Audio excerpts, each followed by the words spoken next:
bounce if you want to, lounge if you want to.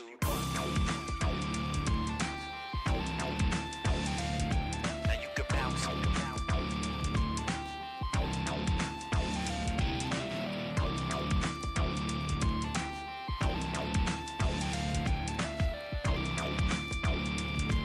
you can bounce if you want to, lounge if you want to.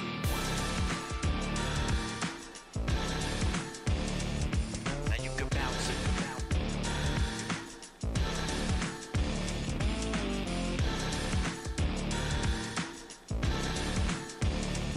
Now you can bounce if you want to, lounge if you want to.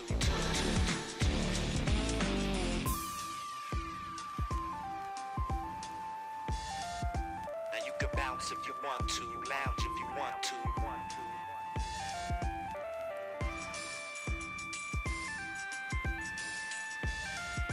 Now you can bounce if you want, if you want.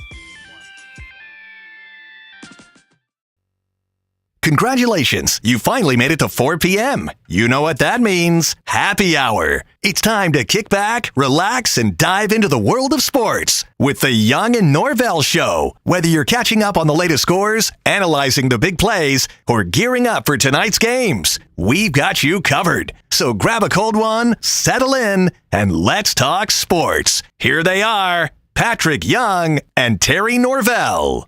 All right, here we go. Busy Hump Day edition of the Young and Norvelle Show coming up here for 2 hours, 4 to 6. We've got a lot to get to. Jaguar news. Looks like Christian Kirk is out off the Jaguar roster. Kind of a move we all thought was going to happen.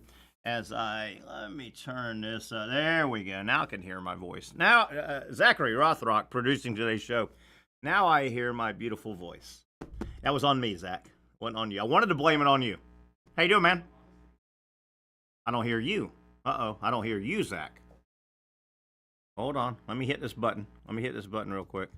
No, I'm honestly shocked you didn't go the route of blaming me for that. There we go. I hear you now, and I'm going to blame you for not hearing you earlier. Can I do that? Yeah, I'm honestly surprised you didn't take that route to begin with. I don't know if this is a misprint. You can help me with this, Zach. We just saw a comment that said missed the show this week. Yeah. Good afternoon, they're saying. Who is that? Magic Pod number 2 says, good afternoon. Haven't been able to listen to this week. Love the show. Are we crosswired with some other show? Are you Possibly? Yeah, I think that. I don't think that message. I don't think that message came to us.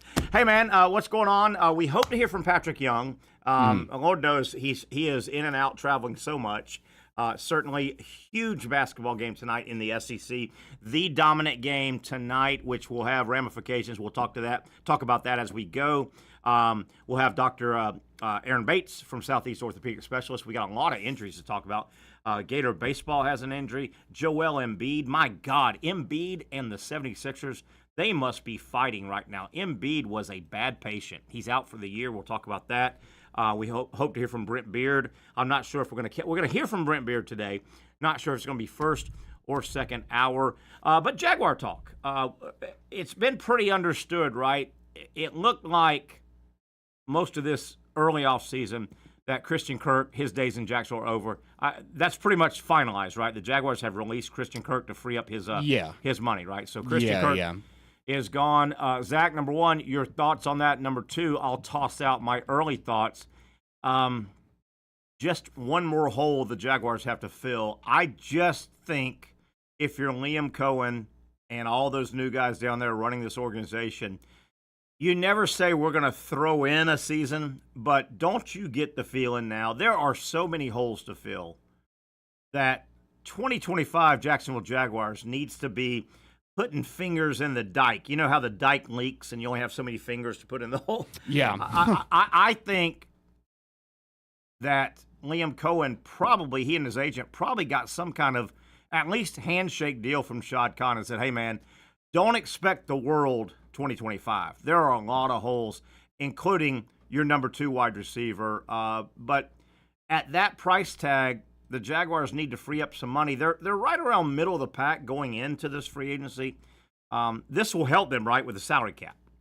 Yeah, at least a little bit, because he had a $72 million contract I'm actually trying to look up exactly what the cap hit would be. But yeah, I mean, the thought process probably is, I mean, he's not a outside No, he's a number slot one guy. receiver. He's a slot yeah, guy. he's a very good. If he's your third guy that's in the slot, Yeah. you've got a really good offense. You do. He was probably, when he was healthy and with the emergence of Brian Thomas, he was going to be your number 2, your slot guy number 2. He's definitely never going to be a number 1. He's not an outside guy. Your number ones, unless you're a special slot guy like Tyreek Hill, guys like that, your number ones are your long striders, right, on the outside. Those are your number ones. Oh yeah, largely, yeah, the big guys. Those the are your DK number Metcalfs. ones. Now, what do they do? You also got to make a decision on Evan Ingram. I mean, you look at a guy like Evan Ingram. He's been really productive here, but gosh darn, he's been here 3 or 4 years. The NFL's a young man's league, man. It is a young guy's league, and you get old quick in the NFL, right? Wouldn't you agree with that? I know there's some quarterbacks that go against that, but you get old quick in the NFL. Oh yeah, particularly at the slot position. I mean, yeah, when you hit 30, really more like 28, 29, you start to kind of you're not getting better at that point. You're only getting worse. Take Christian Kirk's back-to-back season injuries out of the loop. I think you would have had to start making a decision on Christian Kirk anyway. I mean, those tires, he's been here 3-4 years now. Those tires got a lot of mileage on it. I think, but he also, I mean, you can't really say somebody's injury prone. Injuries just happen. But Christian Kirk, he's missed the bulk of the last 2 seasons. Yeah, and with his body stature, it kind of feels like he's kind of the type. So the Jaguars, they did free up $10.4 million in cap space with this move. So I mean that's a pretty decent chunk. Jaguars in terms of free agency, boy, have you seen all the news and the moves and the almost moves that are happening? When you see these they're really connected guys in the NFL. They can come out and say, hey, XYZ is about to get released, or so-and-so team is about, and they're pretty close. A lot of movement right now. This is that time, right? The free agency is about to open up. You don't see much that says Jaguars, right? You don't see much player XYZ talking to this team, and the Jaguars. I've contended, and I think this is true, and it's not going to be a good statement on the Jaguars. Every free agent season that rolls around, and we're in the free agent season right now, right, Zach? It's pretty much. Oh yeah, we're right in the pre-draft free agency. The doorstep, and what do they call it? The legal tampering is right around the corner, where you can start talking, and then you can start signing. The Jaguar franchise, no matter how you want to cut it, slice it, they always face 2 issues, in my opinion, and I think this is absolutely true. When free agency rolls around, their 2 issues are and this is a league-wide issue, but the Jaguars always face do they have cash on hand? Do they have room? Okay, you got to have room. You got a cap, right? You've got to have room. And B, I'm going to use the word interest. Jacksonville, and you've heard me say this for years, Jacksonville is not known as a destination location. And when you start trying to sign these big-time free agents, most of the time, wouldn't you say, if Jacksonville's trying to get in the mix for a receiver, a lineman, offense or defense, a linebacker, most of the time, the money's going to be in the same ballpark, right? There may be 4 teams chasing XYZ player, free agent, and Jacksonville may be. So the money, I think, if you've got it, you got to have it, right? You got to have the cap space. So that's issue 1, and I think they've got a little bit. Issue 2 is Jacksonville has never, ever, ever in 30 years been a destination location. You get the feeling, and the way it plays out, the hot shot free agents, they just don't go, hey, agent, I want to go to Jacksonville, right? So they don't get hyped for it, So if the money is basically the same, and the player has an offer from sexy Miami, the city of, Jacksonville, sexy New York, sexy LA, where are they going to go? And the money is generally right in the ballpark, right? Right? That's two issues the Jaguars always seem to have in free agency. When is the last time the Jacksonville Jaguars signed? I mean, they've been around 30 years now, Zach. 30. That's 3 decades. When is the last time, / maybe only time, maybe never, I'm leaning toward never, that the Jacksonville Jaguars, free agent-wise, signed a massive, massive free agent guy? I mean, the Randy Mosses that everybody wanted, the Tom, right? Yeah. Well, they did sign a Super Bowl winning quarterback to a 4-year, $88 million contract in 2018. Foles? Yeah. Did you ever think Nick Foles was a big time mega free agent in the NFL quarterback? I never would have bought that. No, ever. But he was in that offseason. He was probably the most coveted prize. You think? 4 years, $88 million in 2019 money. There you have. Hey, by the way, a little bit of Jaguar. Yeah, I mean, I think that goes to kind of further prove your point of how tough it is for him. Yeah. And we won't spend a lot of time. Obviously, the NFL. This free agent season is really starting to pop, and until some stuff starts popping, and I don't know if the Jaguars are going to pop in free agency. A couple of just little side Jaguar notes. Former Jaguar quarterback coach Mike McCoy, you remember him?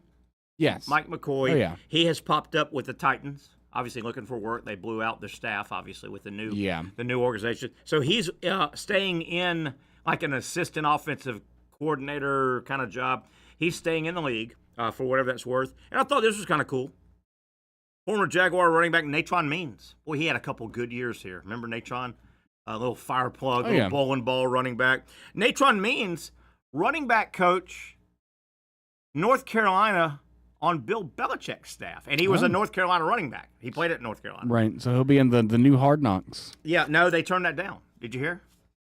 It looks like I think North Carolina said no. We don't want to do it. They pulled the rug off underneath. Can you look into that? I will. I think North Carolina said, nah, we're okay. Okay. We are okay. I think they said.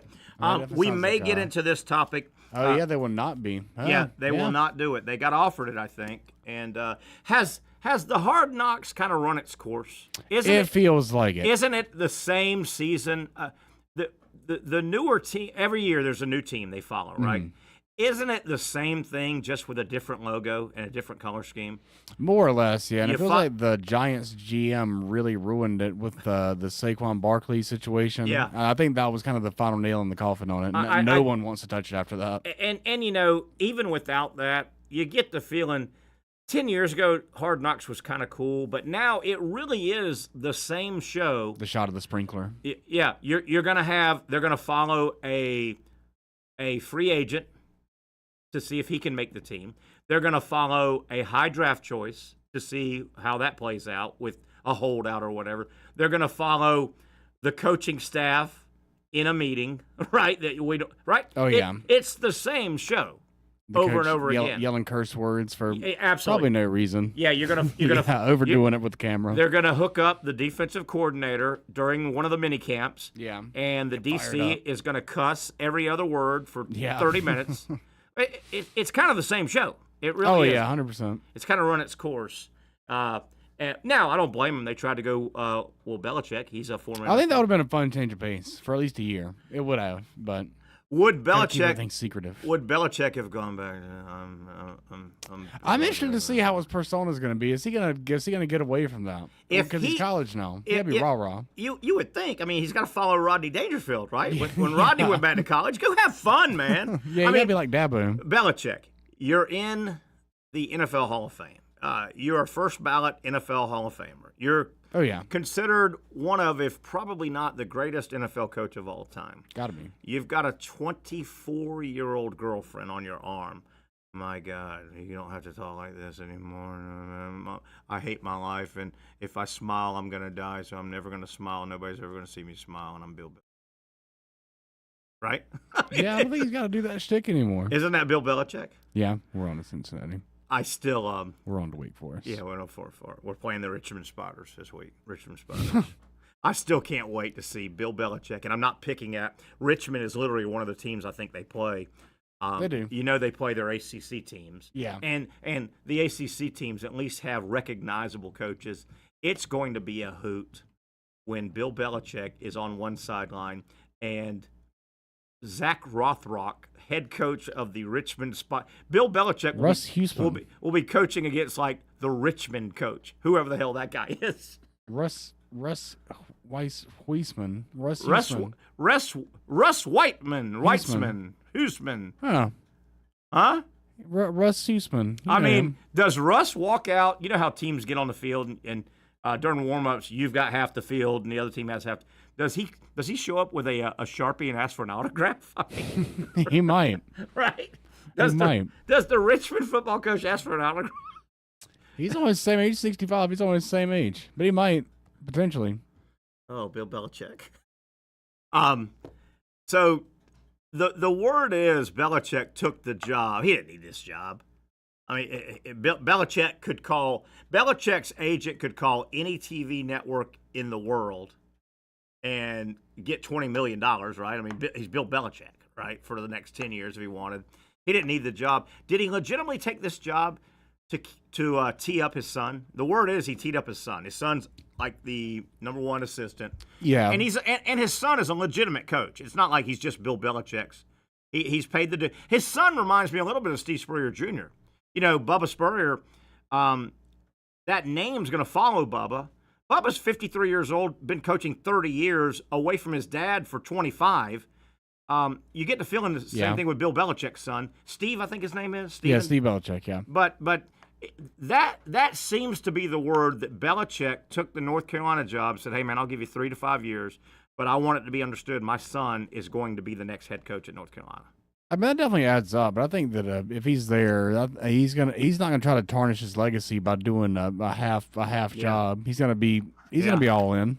You know what we need, and I guess the only way it could happen this year would be in a bowl game. You need North Carolina to go to a bowl game and face Colorado. Oh, Belichick and Deion. That'd be spicy.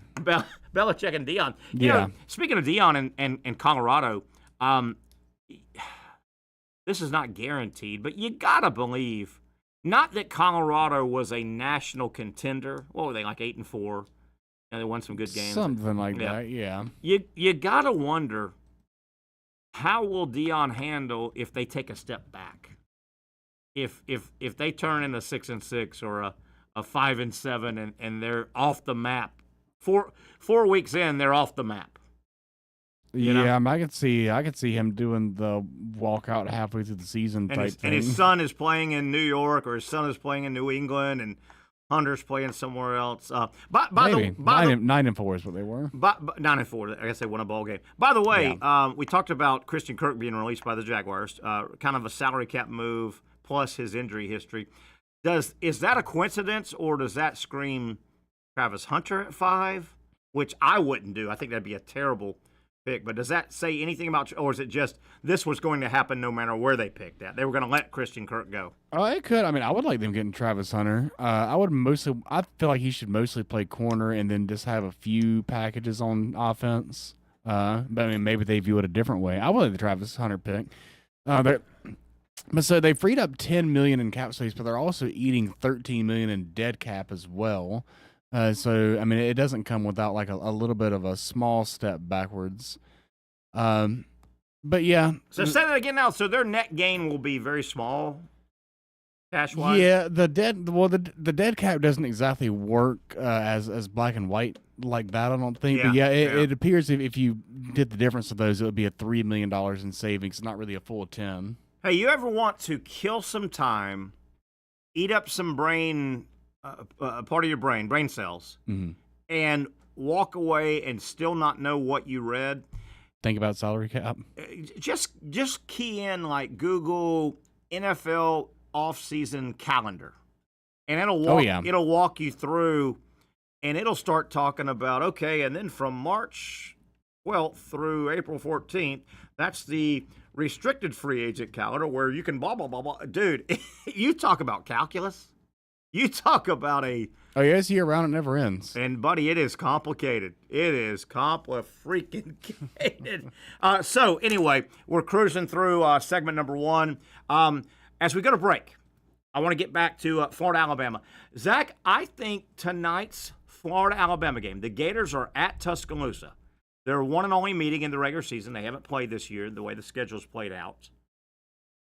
I think number one, and if anybody can correct me, feel free, drop a chat. I think number one tonight is the biggest, and hear me say this, the biggest Gator basketball regular season game in the history of the program. Oh, yeah. I mean, it's hard to imagine a bigger scenario. Because what's on the line? I truly think the winner of tonight's game, Florida versus Alabama in Tuscaloosa, I think the winner is a number one seed. They're going to get a number one seed in the big tournament, and the winner's probably going to go ahead and hold that number two seed in Nashville. I don't think Nashville matters that much, but I truly Now, people say, well, Terry, wait a minute. The Gators have won 2 national titles. Well, I said regulars. I think this is the biggest regular season Gator basketball game in the history of the program. Yeah, I mean, it's in the history of the program. Yeah, I mean, I obviously don't know every matchup they've ever done, but the conference has never been as loaded as it is this year, and so therefore, that's how you get the matchup like this with so much at stake. But yeah.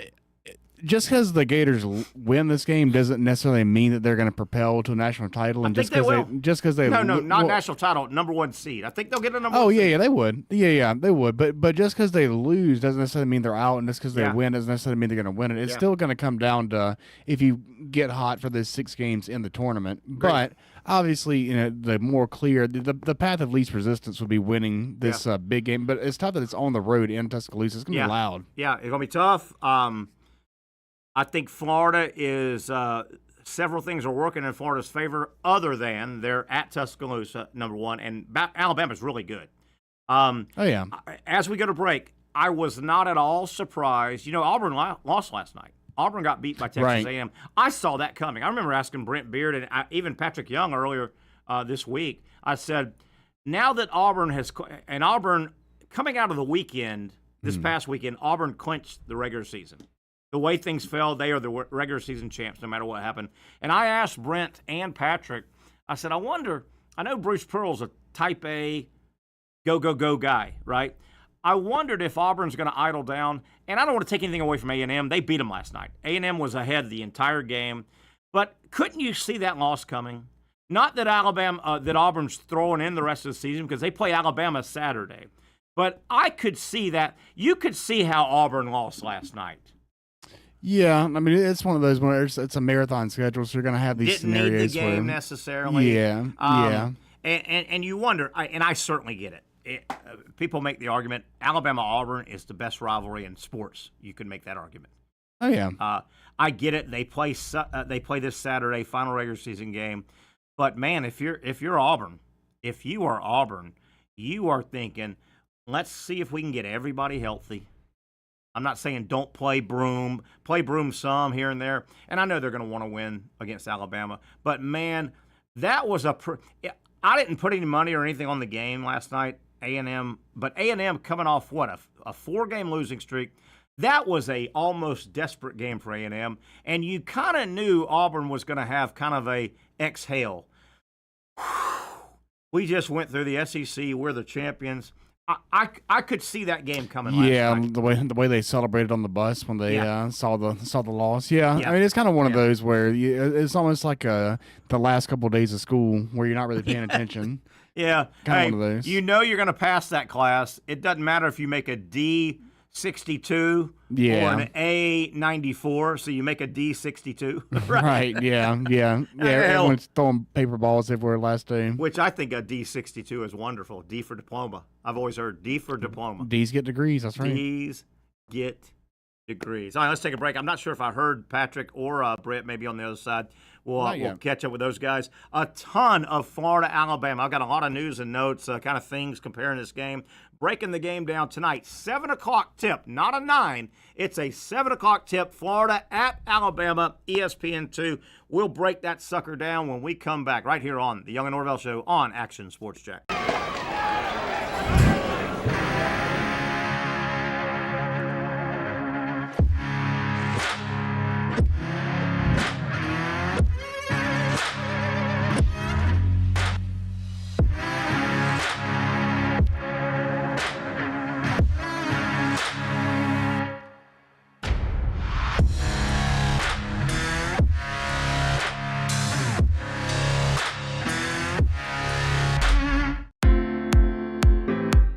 At Southeast Orthopedic Specialists, we know pain and injuries can stop you from doing what you love.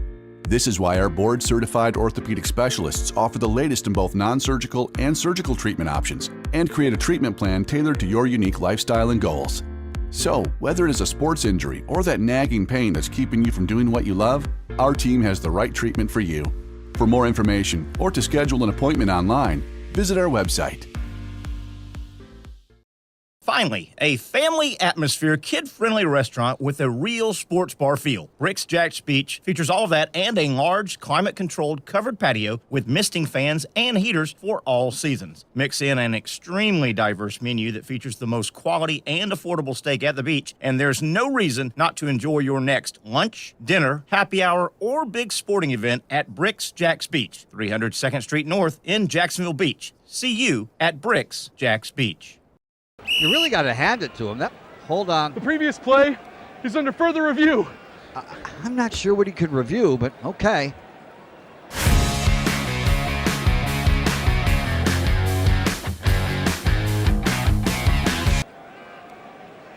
Sure has been a while. Dynamic Hurricane Grill and Wings for the football season. Well, there he is. Oh, what is that? The Action Sports Jax 24/7 network is streaming. I'm Stuart Weber, and I'm here to teach you a nice three-step process on how you can watch all your favorite programming from the Brent and Austin Show every weekday 10 a.m. to 1 p.m. or the Cup Date with me. It's fantastic. We talk NASCAR. It's a great time. Wednesdays at 1 o'clock. All right, first step, easy. Download the Action News Jax app. You probably already have it downloaded on your phone, so you might already have that one taken care of. Step 2, see that stack of pancakes up there? You click that stack of pancakes, and it's going to bring down step number 3, which is a full screen of all the different streams that you can click on, including the Action Sports Jax 24/7 stream. You click that, the video's rocking and rolling on your mobile device. You're watching all the shows you want to, and you're having a good time. You can also do it on your smart TV with the Action News Jax Now app. I do it on my Samsung TV at home. It's a great way to watch it on a nice, large screen for all the content. That's the Action Sports Jax 24/7 network. Hope you can find it. You trust CGC to make your water great, and now you can trust CGC with your plumbing needs as well. Fast, convenient scheduling, licensed and insured. A quick call away at 904-552-1242. You never know when you're going to have an issue with a shower, toilet, or maybe it's a sink that sometimes is easy to fix. All right, let's be honest. I'm not fixing anything. I'm totally staging this because when I have a plumbing problem, I call CGC Water Treatment and Plumbing. Trained professionals, transparent pricing, customer satisfaction. Small problem or even a bigger issue. Maybe you need a new tankless water heater or something a bit more intricate. The experts with 25 years of experience at CGC Water Treatment and Plumbing can do it all. Call 904-552-1242 or visit cgcwater.com. That's 904-552-1242 or cgcwater.com. CGC Water Treatment and Plumbing, an authorized independent Connecticut dealer. Florida license number CFC 1432579. 23-6 Alabama, 12-4 in the SEC. 25-4 Florida, 12-4 in the SEC. They knock heads tonight in Tuscaloosa in what I am calling the biggest Florida Gator basketball regular season game in the history of the program. In the history of the program. Can't wait for that thing to tip off. Brent Beard joining us in a quick second to break this thing down. Got a lot of stuff to talk about Florida, Alabama. 7 o'clock tip tonight, ESPN2. Zach Rothrock, you were telling me during the break that lottery tickets are good investments, maybe. Buying stocks and bonds and gold and silver, but Cheetos. You may want to go buy some Cheetos. What the hell's going on with Cheetos? Well, yeah, only if I love Cheetos. You potentially can find one that is shaped in a weird, strange way. Like? so to speak. You're worrying me here, Zach. Oh, God. Me. Well, yeah, so someone found this little guy. So you see on the left, there is a Cheeto. Right? Okay. And on the right, there is a dragon-looking figure. Some may recognize him as a cartoon, the popular cartoon character Charizard, right? He's a Pokemon, okay? Yeah. Look, okay, I don't know if you're familiar with Charizard or not. That's besides the point. No. What's important about the story is someone was eating a bag of Cheetos, and they looked at the Cheetos, and they said, hey, This Cheeto looks like it's shaped like Charizard. Do you? I don't see that at all. Do you?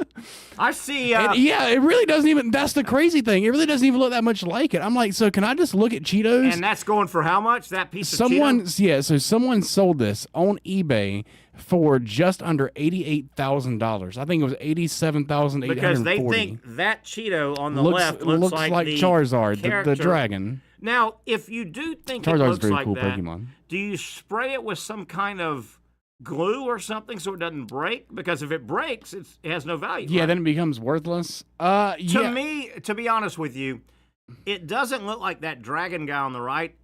No, it really doesn't. That Cheeto on the left looks like probably what my appendix looks like, probably. If you it almost looks like it's multiple Cheetos glued together. It almost looks like the main base is one and then the wing is another. So, I mean, I don't know. So, should I just get a bag of Cheetos and see what I can start gluing together and see what type of cartoon characters I can make? Man, so somebody paid $88,000. Yeah, I feel like I can find a Cheeto that looks like Trevor Lawrence or something. Well, they must really love that character. $88,000. You talk about what do they say about Hollywood? When they put movies together, a lot of times they take liberties.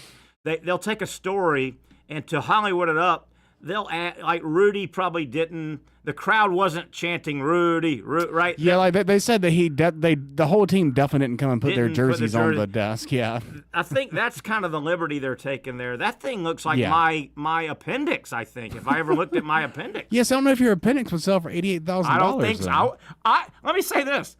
I wouldn't pay $88,000 for my own appendix, right? On the black, I'll tell you right now. If anybody wants to give me $8 for my appendix, sold. Yeah, there you go. Sold.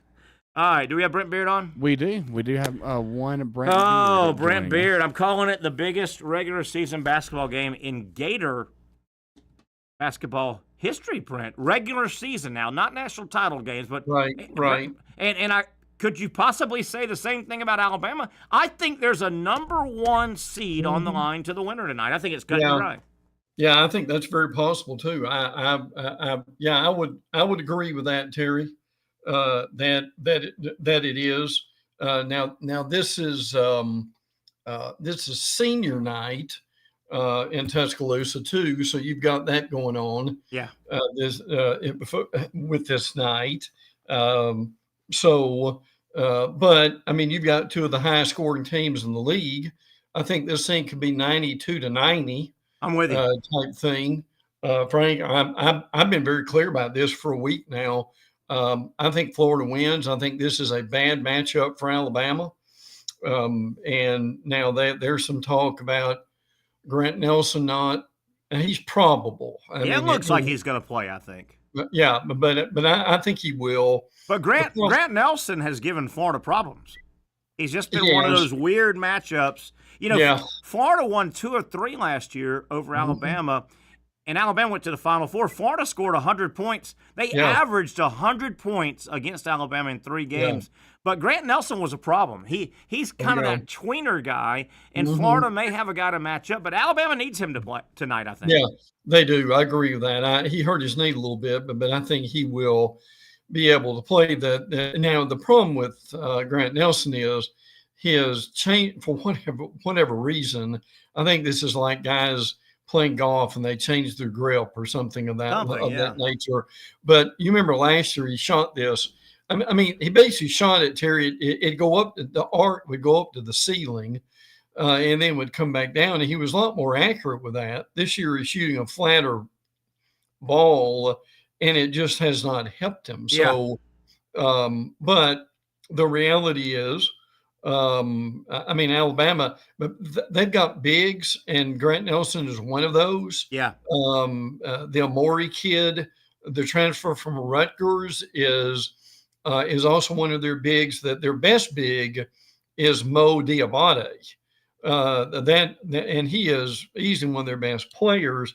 But the guys who will make the difference for Alabama the rest of the year, I think, are going to be the Holloway kid who transferred from Auburn, and Fallon. Fallon was a kid who was trying to throw the ball in, Terry, against Tennessee. Yeah.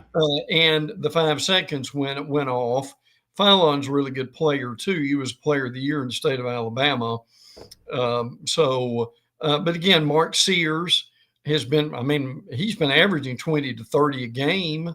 So he certainly is playing better overall. But no, I think this is a shootout, and Alabama can play some defense. There's times where they couldn't guard you and me.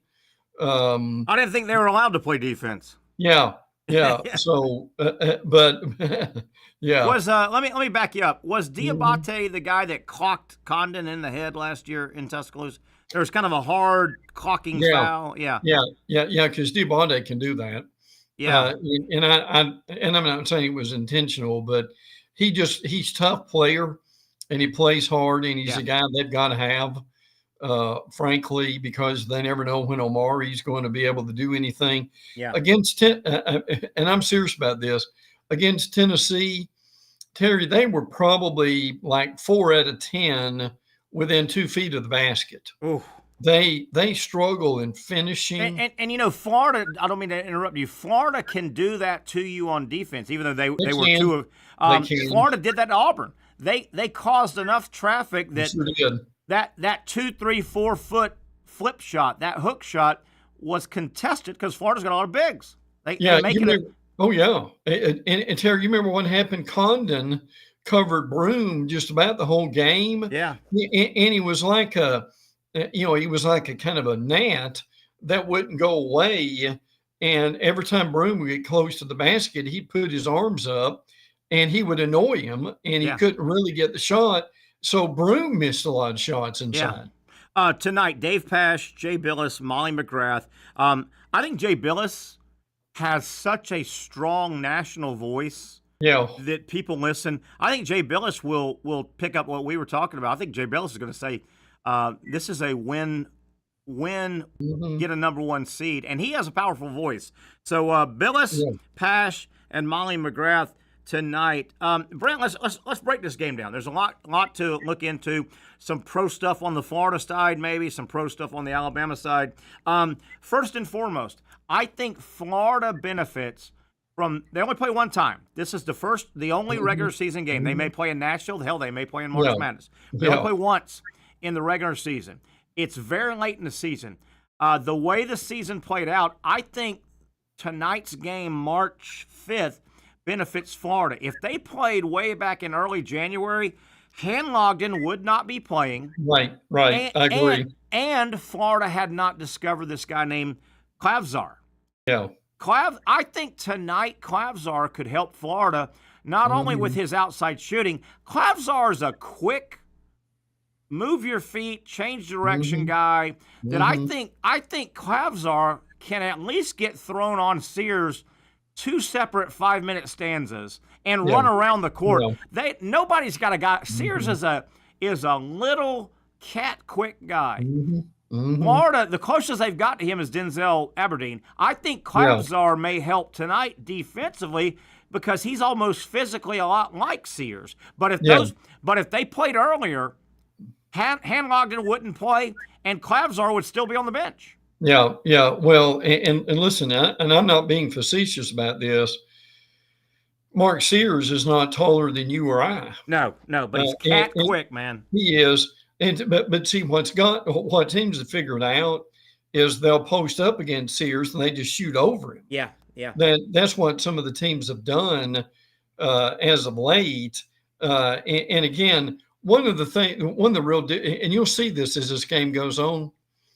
Florida really knows what they want to do offensively and defensively. And frankly, Alabama's still trying to figure that out. Now, that's not a real good thing when you're going to March, is trying to figure that out. Now, I will give Alabama credit. They should have beaten Tennessee. They beat Tennessee, Terry, for 39 minutes and 36 seconds. Yeah. But it doesn't work that way. You got to finish, and they did not. And you hope tonight that Nate Oates, because he was a stand-up guy. He took a lot of that loss. He sure did. He took a lot of that loss. You hope he doesn't overcoach tonight. He undercoached the other night. Hopefully he doesn't overcoach. You make a good point, though. Florida knows Florida wants to be led by their 3 guard scorers. Yes. And when you have to come out on them, they want to pound it down low and just smash you around the basket. Alabama, I've watched them all year like you have. Alabama, every time I watch them, it looks like they're trying to feel out the game as opposed to, wait a minute, this is what we do. To hell with the feeling out the game. Right. You got to stop us. You got to stop us. I don't know if Alabama knows what their us is yet. They were doing, and look, to your point a few minutes ago, I think they were doing that more earlier in the year than they are now. Yeah. But they're still struggling somewhat with their rotation because now this is going to sound odd, but it's true. Alabama shoots better from three on the road than they do at home. You've been saying that all year. You've been saying that all year. I have never. Those numbers are wacky to look at. Terry, I've never understood a team like Alabama who cannot shoot the ball in their own gym. Yeah. Now, again, you and I have laughed about this with their viewers, but I mean, just think about this a minute. How many shots do those kids shoot in their own gym in a week? It's got to be 500 to 1,000. It's got to be, doesn't it? 500. Oh, yeah. Absolutely. 500 to 1,000. You would think. Absolutely, definitely. Brent, I want to sidestep real quick. I want to get back to Alabama, Florida. We got a lot to get to.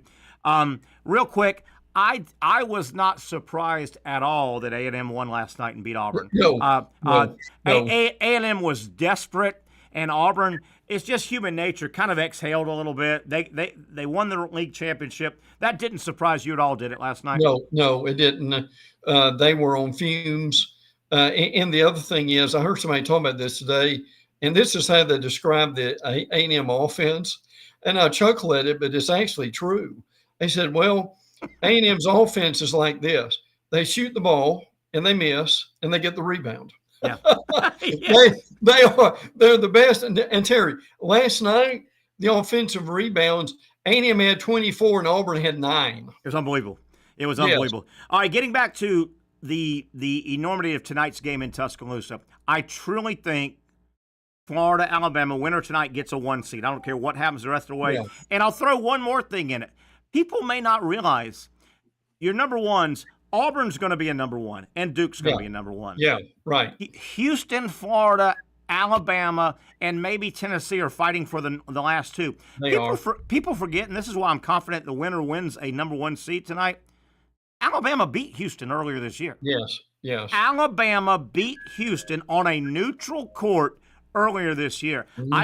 I think that's a benefit to Florida. Florida goes out and beats Alabama. They say, take Houston out of it. We beat the team to beat Houston. I think, obviously, if Alabama wins tonight, they would have beaten Florida.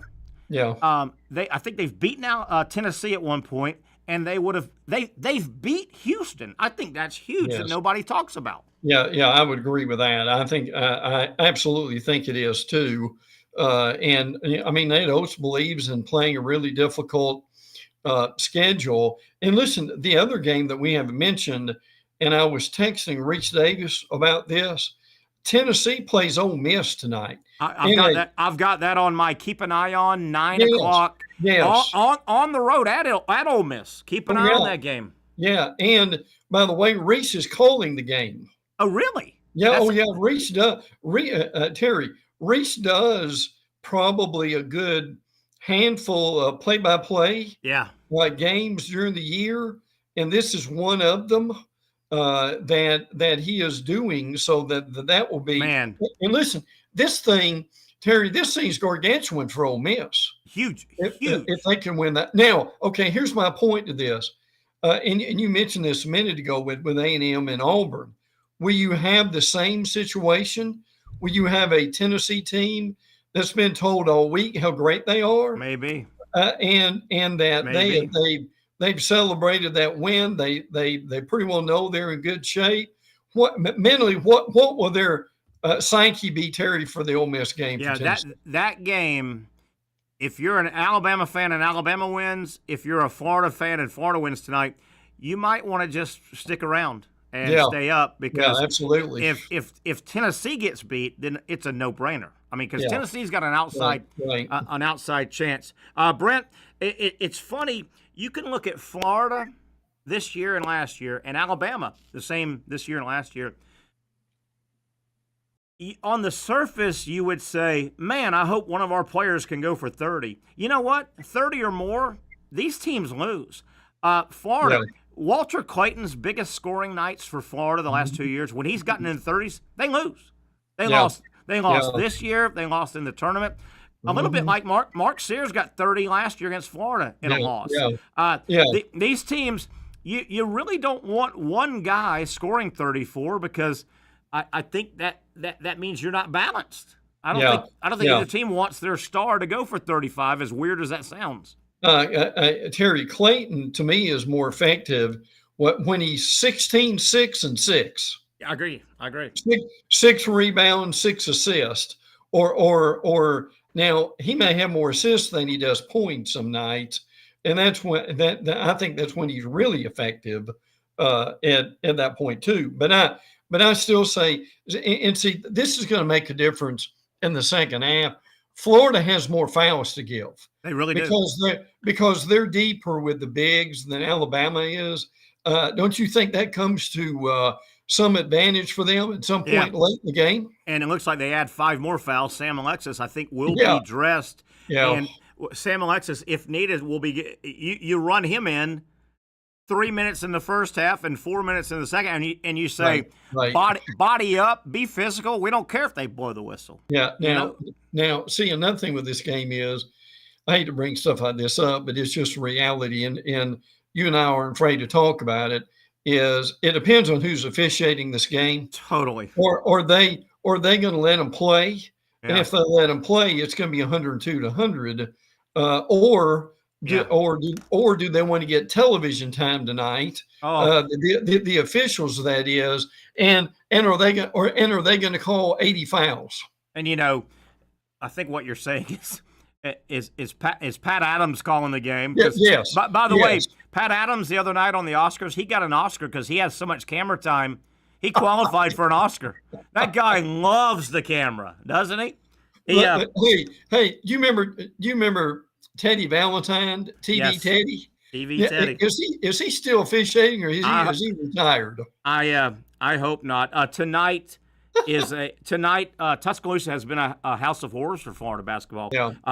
Alabama, 29 of the last 32 night games in Coleman, and that's normal for a really good team. Yeah, you're much better, but it's hard to beat Alabama in Coleman at night. Interesting.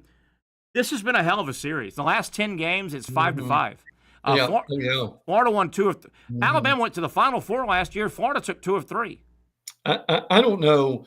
I don't know why the league has not been able to figure that out. Now, I'm sure they do the scheduling by computer, I would guess. Yeah. But my stars, Terry, wouldn't you want 2 of your marquee teams to play twice every year during the regular season? Yeah, definitely. And I hope all this can kind of work itself out. Why, Florida played Kentucky once this year.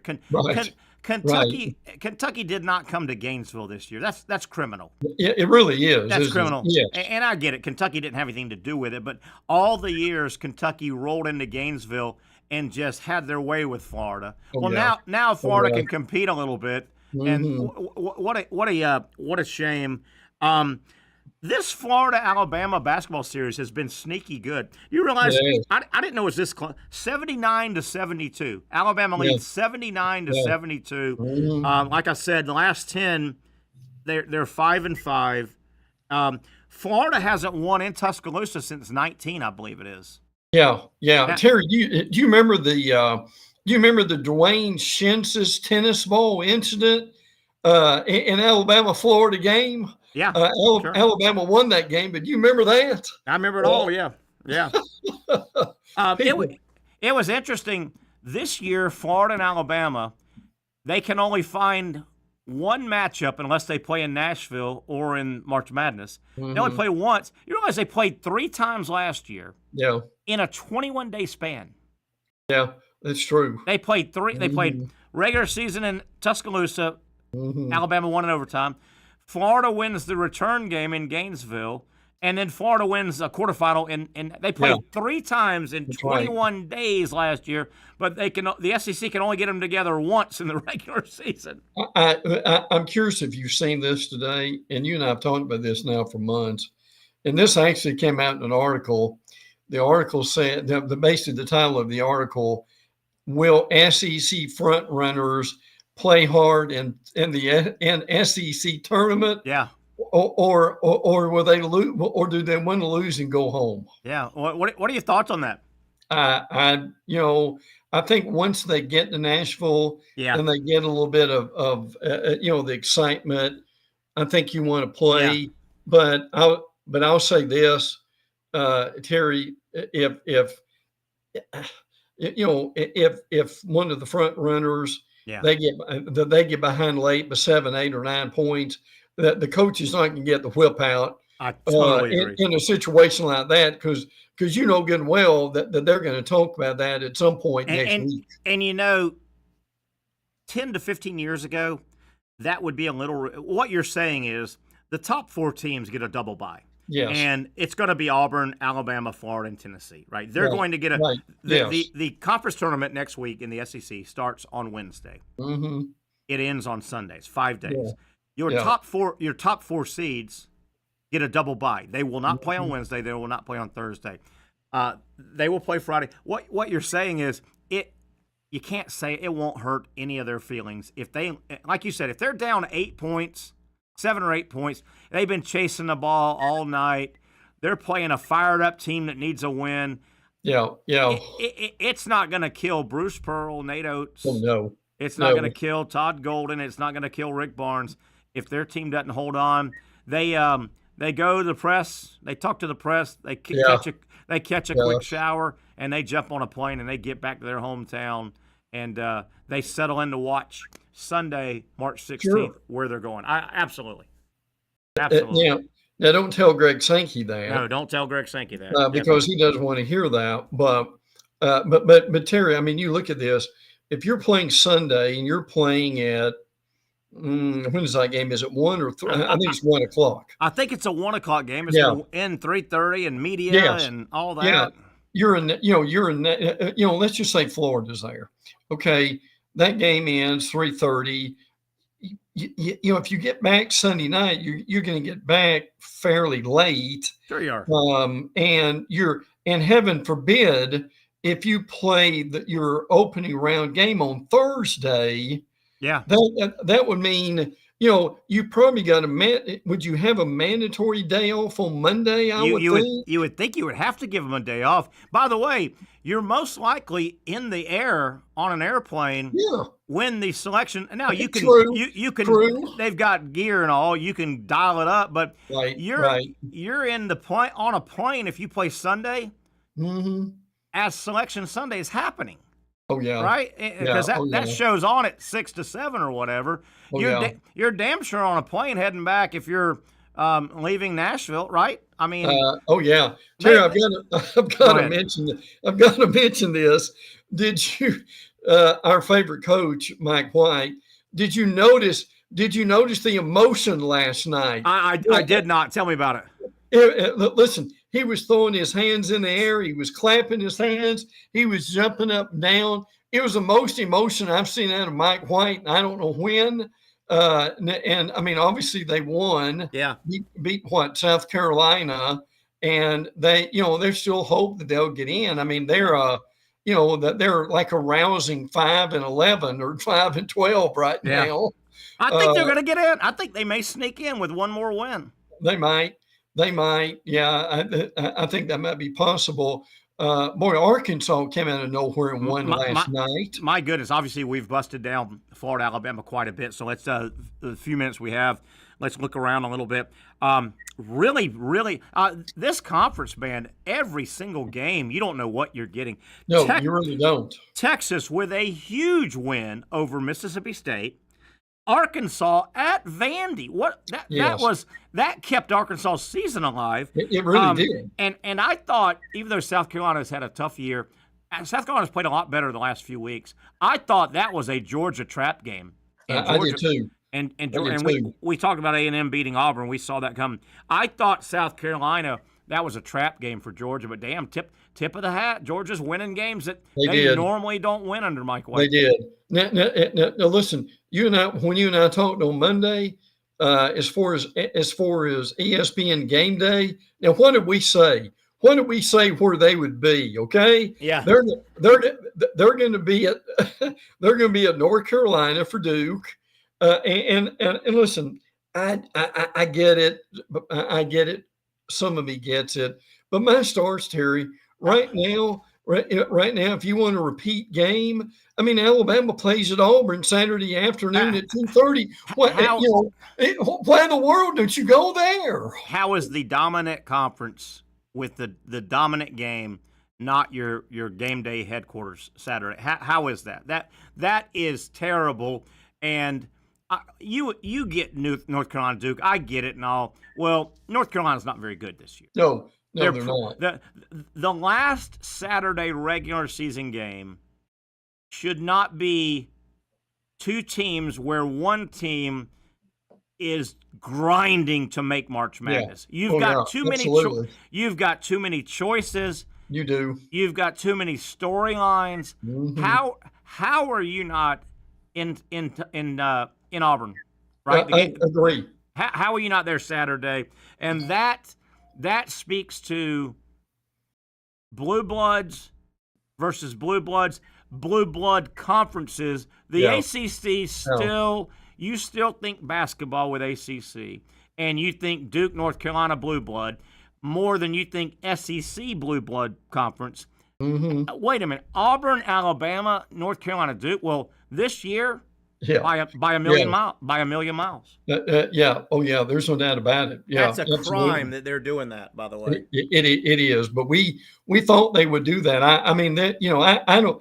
They're just entrenched in that game. I mean Terry and I understand the lore for our listeners. Yeah. But my stars, you've already had it once, and Duke ran away with it.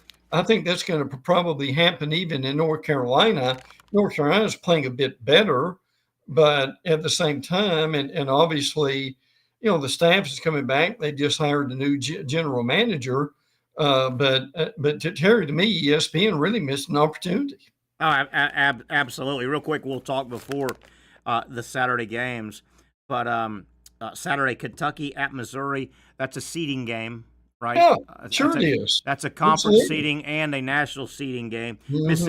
Mississippi State at Arkansas. Boy, Arkansas could go ahead and cement. Vanderbilt at Georgia. Ooh, Georgia needs to hold on to home court there. South Carolina at Tennessee.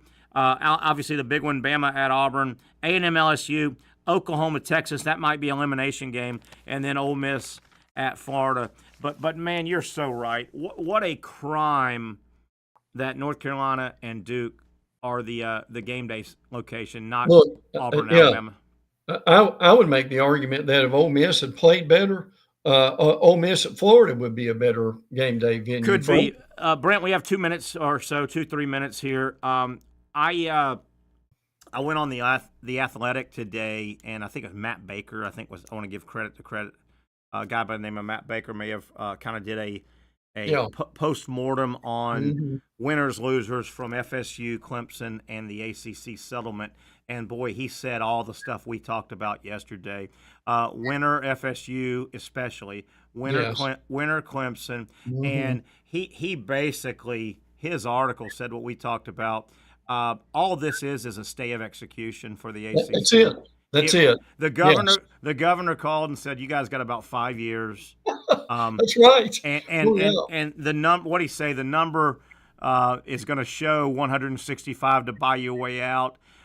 He said something about it's going to 5 years. It's a decreasing number. It is. 5 years from now, it'll be 75. You'll negotiate. Yes. You'll negotiate that down to 40. Yes. And Brent, I think it would take a seismic shift in college football.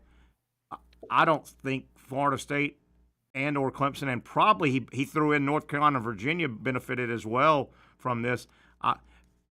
They just got to call FSU fan, hang in there 5 more years. you're going to be in the Big Ten or the SEC somewhere. There's some doubt. I agree with that. And listen, the number you said, when we talked on Monday, when we said that it would be below $100 million in order to get out, that's what got my attention. Is it at 75? Now look, I know they don't have 75 in their 75 million in their pocket, but you and I both know, Terry, that's absolute chump change. It really is. And again, that number is where it's gonna it decreases every year. Yes. So it's when they all want to get out in 5 years, when the contracts are up, and they are, I think, because I just don't think the ACC can strengthen enough. I don't know how you're going to strengthen yourself. That number will be at 75, and the lawyers will start saying, well, we'll pay 25, and they'll go, okay, we'll settle at 48.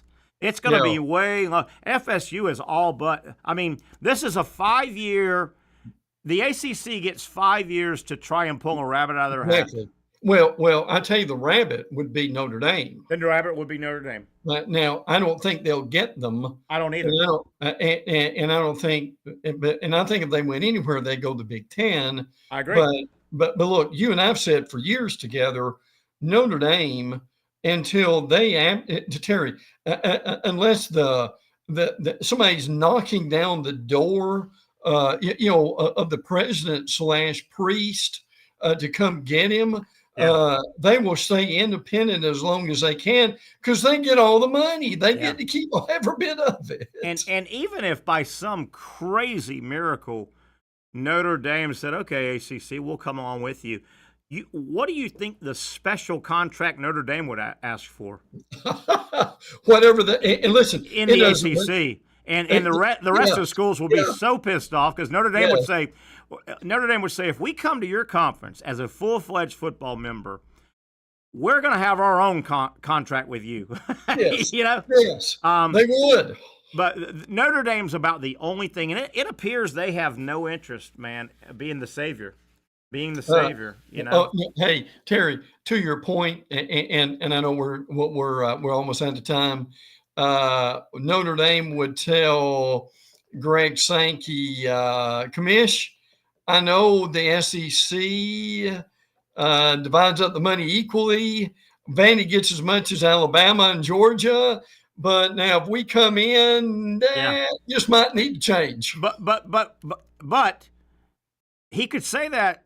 Notre Dame could say that to the ACC. Yes. I think the SEC would give him a middle finger. And I think, absolutely they would. Yes. Now, the Big Ten has been coveting Notre Dame for so long. Exactly. And Notre Dame is in Big Ten country. Right. The Big Ten would probably acquiesce with a lot of their wants.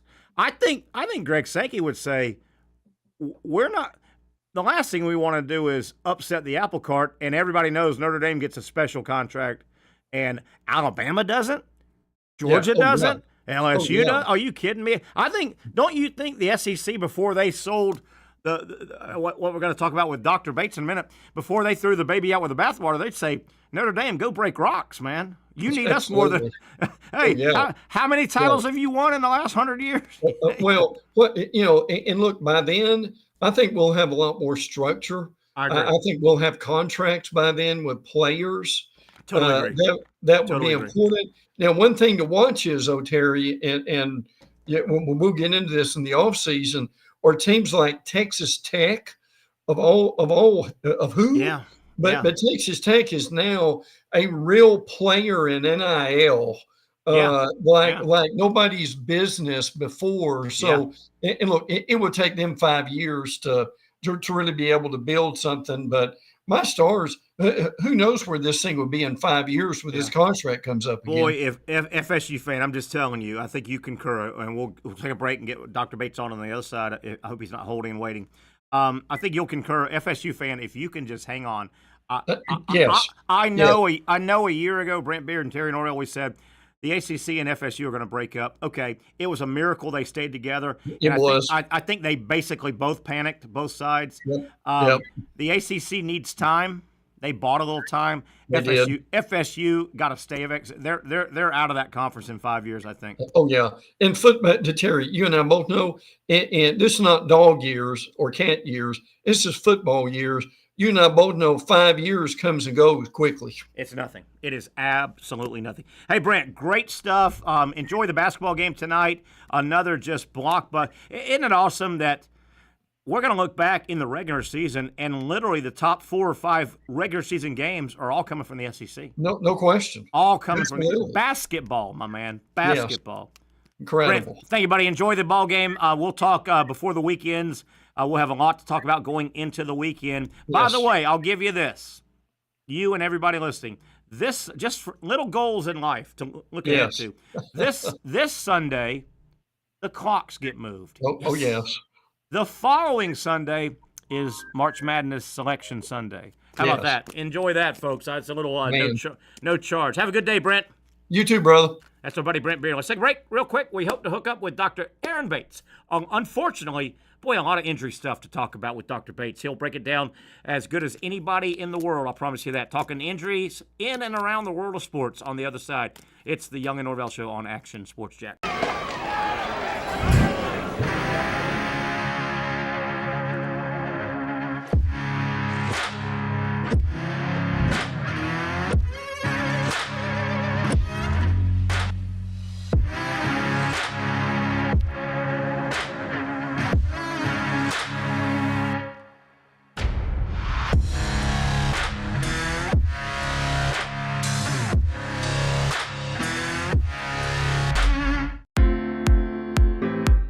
At Southeast Orthopedic Specialists, we know pain and injuries can stop you from doing what you love.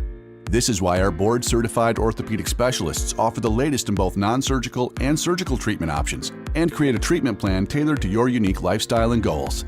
So, whether it is a sports injury or that nagging pain that's keeping you from doing what you love, our team has the right treatment for you. For more information or to schedule an appointment online, visit our website.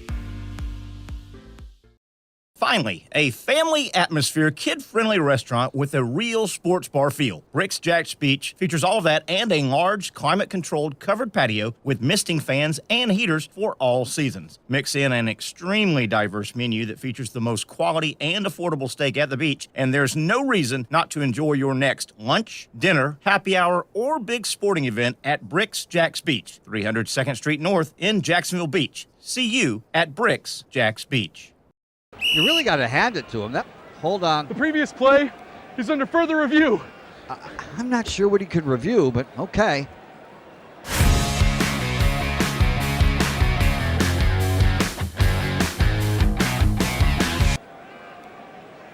Sure has been a while.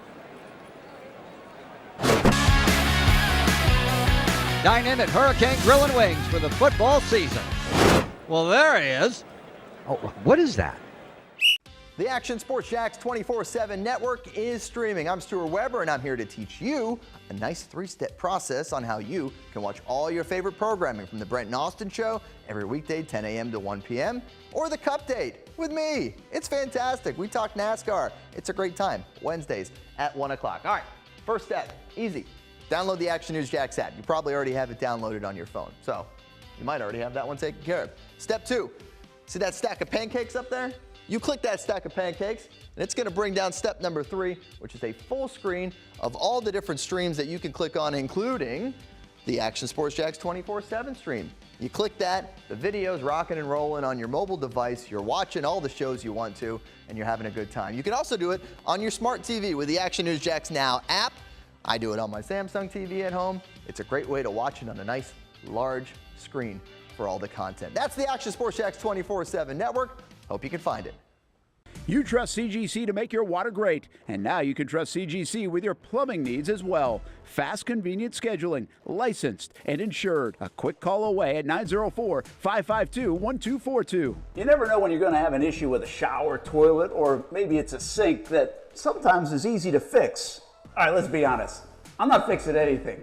I'm totally staging this because when I have a plumbing problem, I call CGC Water Treatment and Plumbing. Trained professionals, transparent pricing, customer satisfaction. Small problem or even a bigger issue. Maybe you need a new tankless water heater or something a bit more intricate. The experts with 25 years of experience at CGC Water Treatment and Plumbing can do it all. Call 904-552-1242 or visit cgcwater.com. That's 904-552-1242 or cgcwater.com. CGC Water Treatment and Plumbing, an authorized independent Connecticut dealer. Florida license number CFC 1432579. All right, let's jump back into our sports medicine discussion. We do it every Wednesday. Compliments of our good friends at Southeast Orthopedic Specialists. You can check out everything they do if you've got ortho needs. You want to know where you can be seen and seen immediately by the best in the business, se-ortho.com. All the information is right there on their site, se-ortho.com. Speaking of right there, Dr. Bates is right here, ready to talk some sports. We got a lot of injuries, Doc. I hate to say that. How you doing, my friend? Uh-oh, hit that button again. There's always a button we got to hit. I don't know if it's Doctor or Zach. There we go. How's that? Can you hear me now? Oh man, you sound good. Hey Doc, I hate to keep going back, but this keeps festering. You and I have talked about Joel Embiid, and he's battled a bunch of injuries. And I get it, man. Your body, and I'm saying in general, your body, you should control what happens to your body in terms of surgery, non-surgery. You're the ultimate over your body. I get that. But my goodness, I don't know if you've seen, Joel Embiid now has been ruled out. He's done for the season because of his injuries. He's been a guy, Doc, as we've tracked him, he's basically eschewed the experts' opinions of a lot of his injuries and kind of made his own decisions that a lot of times have gone against the experts, the medical experts. And Doc, it looks like it's bit him in the, you know what? He didn't want to have surgery. He wanted to do this. He wanted to do that. He went against a bunch of different decisions. And Doc, I just want you to, it looks like it's backfire. If I'm the 76ers, I'm kind of upset with this guy, man. Multiple injuries, multiple experts have said, you need to do X, Y, and Z, and he decided it's his body to do A, B, and C, and it looks like it backfired on this guy. Right. We see it all the time, unfortunately. The patient or the athlete thinks they know more than your surgeon or your sports medicine doc, tend to go awry. It just was like he wasn't getting the decision the answers he wanted. I don't know. And again, hey man, you control your body. I get that, but my goodness, it's not like he was in some third world. There was one doctor within 5 million miles that barely knows penicillin. I mean, he was getting the best of the best care, and what do you call it? Prognosis or diagnosis. Diagnosis and prognosis if he did the right thing. Man, I think, unfortunately, he got more than one opinion. I agree. And they were saying the same thing, but he still wanted to do what he wanted. Yeah, they were in lockstep, and you just, boy, that's gonna. If you're the organization, you're like, my man, my man. Hey, Doc, I want to get your opinion. The amount of money they're paying them, exactly. Absolutely, and again, I'm never going to say any organization should say we control what you do with your body. I get all that, but my goodness, they're there. It's a partnership, man. Right. We're not here to send you and treat you negatively. I mean, we're on the same team, my man. We're on the same team here, literally. I also think that some of the stigma around medical personnel that's helping out the team or part of the organization, because they work for the organization, they think that, at least athletes may think that they have organizations that they're leaning that way, which is not the truth at all. We treat that. Yeah. Ooh, man. Anyway, you feel bad for him, you feel bad for the organization, and boy, you wonder if this is a learning lesson for some athletes out there. Man, there's a reason you're an expert in your basketball field, and the medical guys and young ladies are experts in the medical field. There's a reason, they've achieved that same level as you in your sport. Hey, Doc, I'm real curious for your opinion. This is your sports guy opinion, medical opinion. Boy, college football is still wrestling with fake injuries. And you watch games on Saturday. I watch games. You know it happens. We see it happening. Or we think it happens. So one area that's picking up some steam, and I really don't think this is – I wish I had the answer. I hate throwing things out that I don't have what I think is a good answer. I don't have what I think is a good answer here. But the college football powers that be, they're really talking about putting in a rule that says if a defensive player goes down, that player has to sit out, come out of the game, and the play has to stop, right? If the play stops because a guy went down, that player they're talking about comes out of the game and cannot go back in that series. And a lot of people have that argument and that support that argument.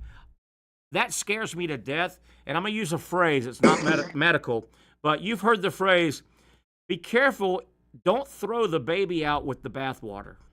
You've heard that phrase.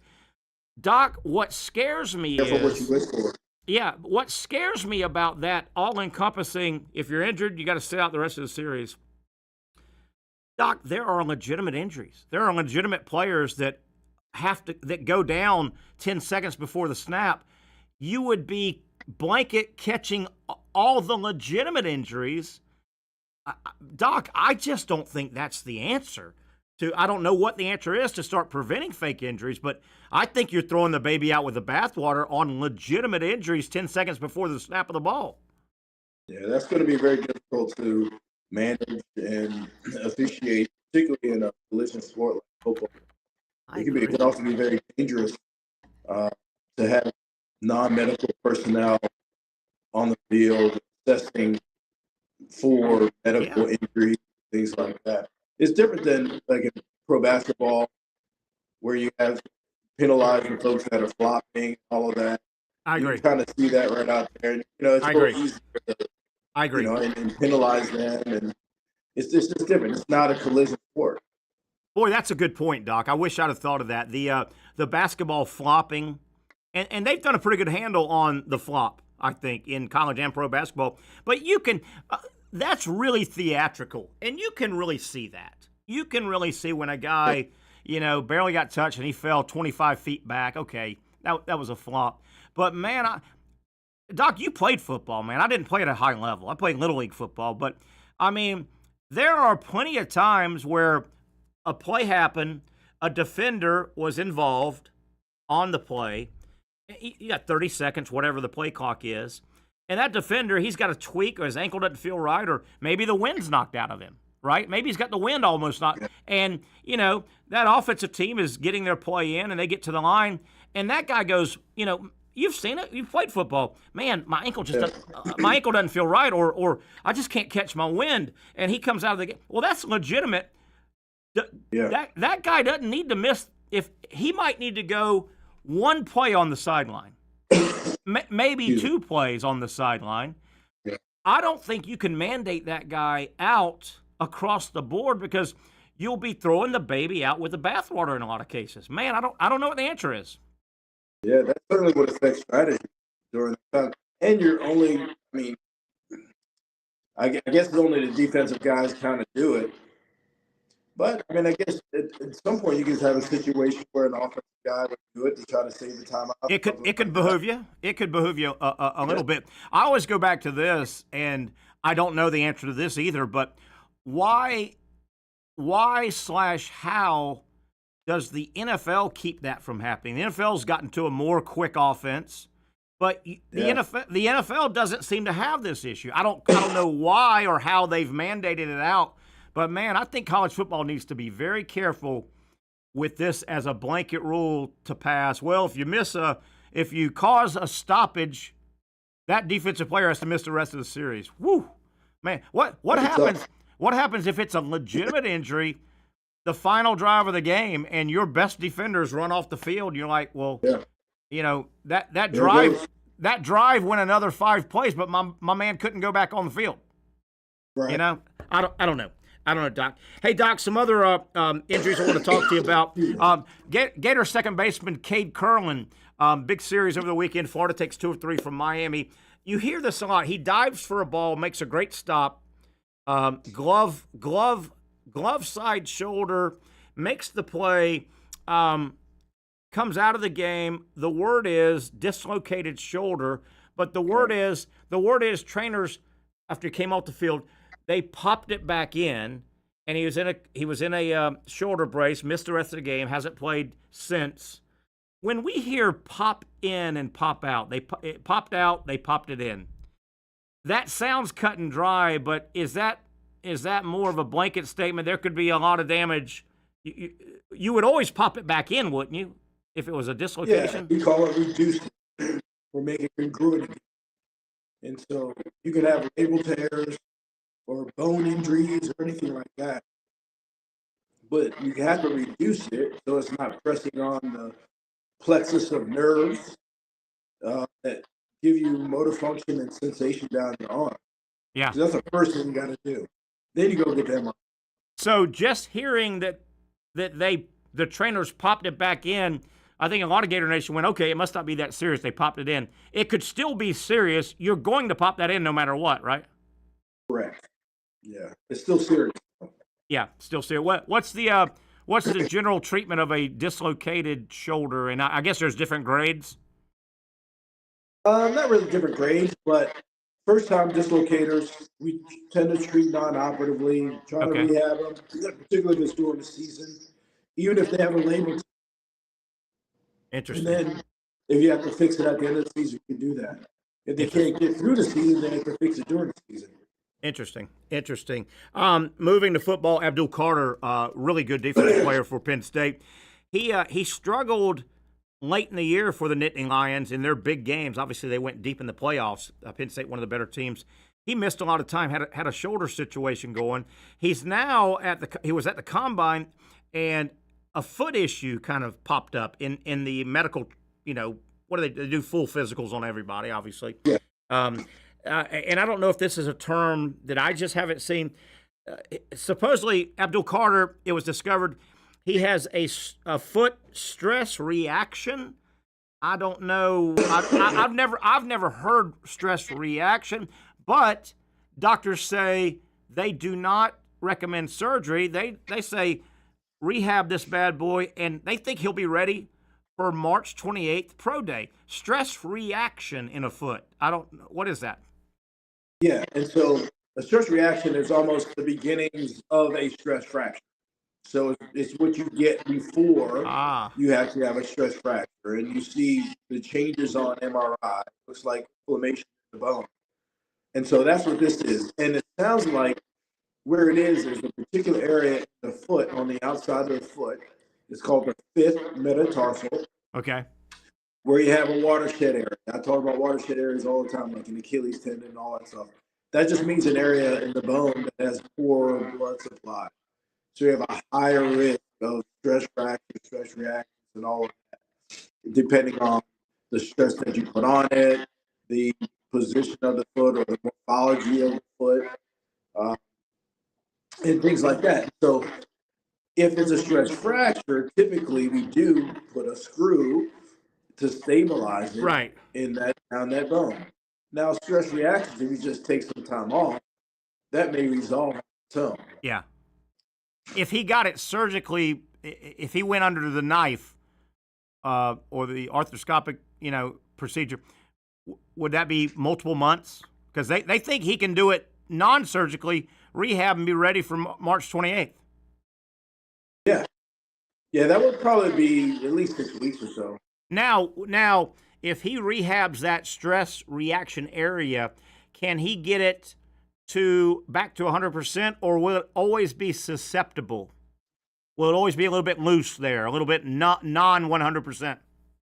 That's hard to say. A lot of it depends, again, on his foot morphology and the way he plants his foot and things like that. If he has what they call a cave foot or a high arch foot versus a flat foot, things like that. Yeah, I got you. Doc, let me go back to something you say all the time. I've learned a little bit. Patrick has as well.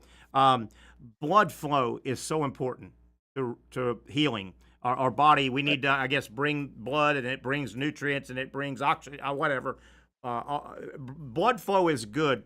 Is it as simple as anywhere I touch, and generally the human body, anywhere I touch that it feels like I'm basically, there's skin there, obviously, but I'm touching pretty much bone versus my fleshy parts, my thighs are muscular, if I touch bone area, is that always going to be a non-blood flow area versus the fleshy part of your body?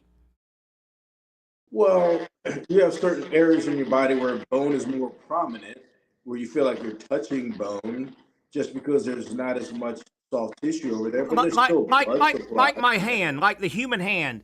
There's not a lot of there's fleshy here, but it's pretty much a bony area. Does that mean my hand won't be have a good blood supply because there's so much bone and not enough flesh? It still has good blood supply. Oh, it does. Yeah. It does. Now, is it more susceptible to direct impact type injuries? Yeah, because you don't have all of the other soft tissue that's around there to cushion it. But it still has good blood supply. I got you. But boy, that blood flow, I've learned a lot in the last couple of years. Blood flow. And I remember, just having issues with my body. And does putting like heating pads, does heat help the blood flow?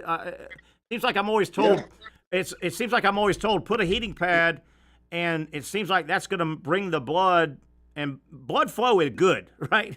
Yeah, your body reacts to heat by expanding blood vessels, and then create greater flow to that area. Now, if I put ice on an area, I'm not slowing down the rehab, am I? Does ice not necessarily. Does ice repel the blood flow, slow it down, or no? Ice just reduces inflammation. Yeah. And with inflammation, there's a lot of blood flow. So sometimes you need to reduce the inflammation, and sometimes you need better blood flow to help healing. So it goes hand in hand. Interesting. I did not see, Doc, we'll let you go after this. I did not see, supposedly it was an ugly injury, Kyrie Irving went down, but I heard it was that boy, when you see a hyperextension, you can just visually go, boy, it sounded like he caused a lot of damage by that miss. The sports misstep, misplant really causes problems. You know how you take an extra step or overstep. It appeared, was that Kyrie Irving's situation, had one of those misstep kind of things? Yeah, he had a classic injury mechanism for ACL, non-contact, kind of hyperextended off to the side.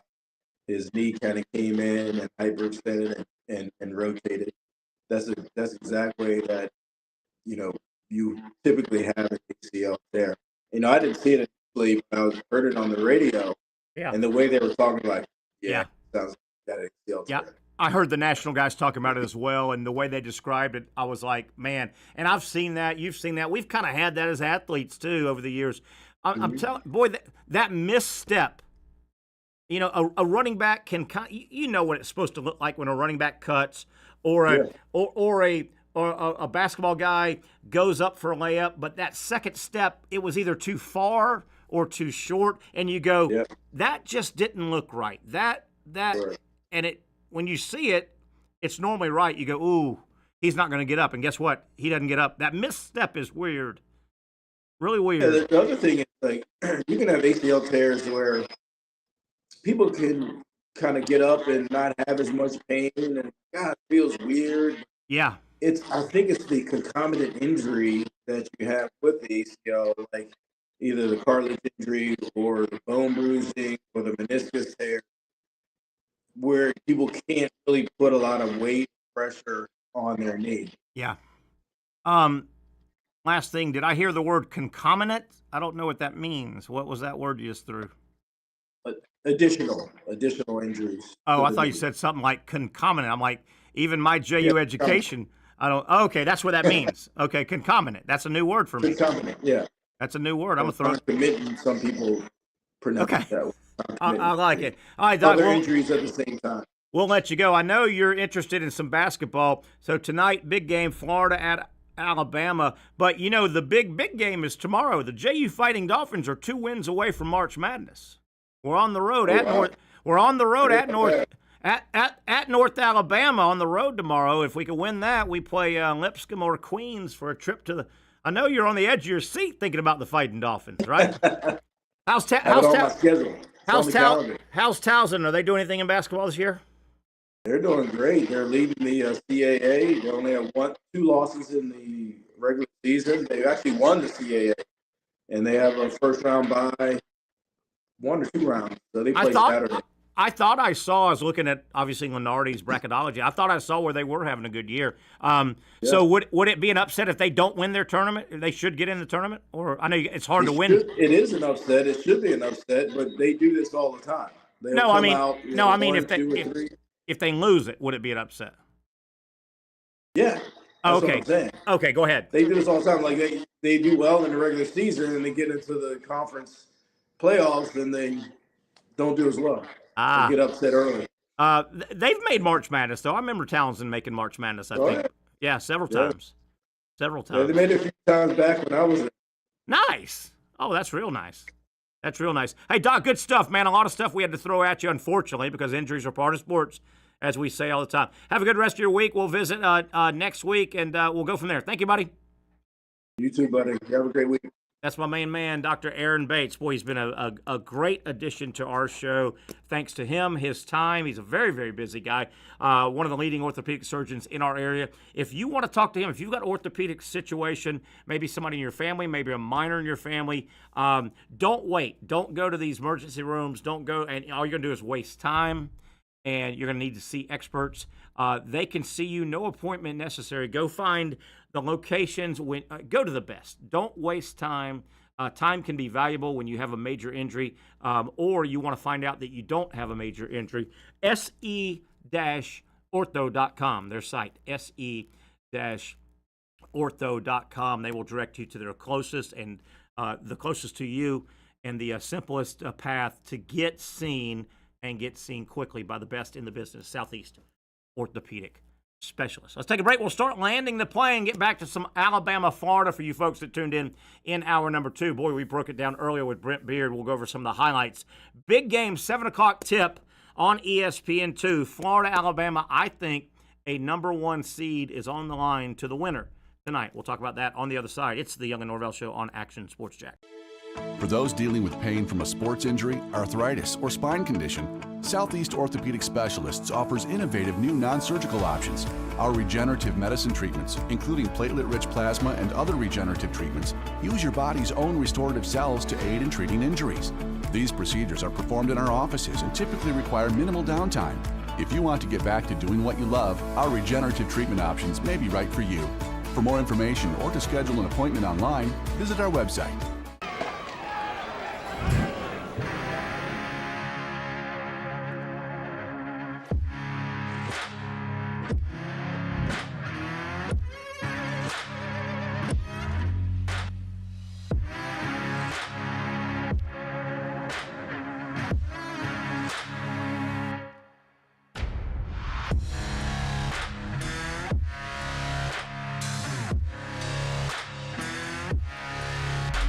Finally, a family atmosphere, kid-friendly restaurant with a real sports bar feel. Bricks Jack's Beach features all of that and a large, climate-controlled covered patio with misting fans and heaters for all seasons. Mix in an extremely diverse menu that features the most quality and affordable steak at the beach, and there's no reason not to enjoy your next lunch, dinner, happy hour, or big sporting event at Bricks Jack's Beach, 300 2nd Street North in Jacksonville Beach. See you at Bricks Jack's Beach.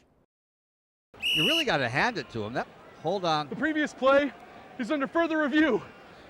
I'm not sure what he could review, but okay.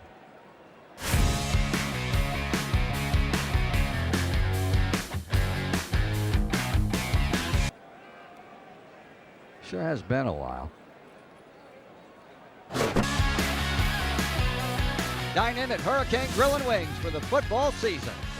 Well, there he is. Oh, what is that? Hey everyone, Olivia Tasley here from Action Sports Jax to tell you all the different ways you can watch our new 24/7 network.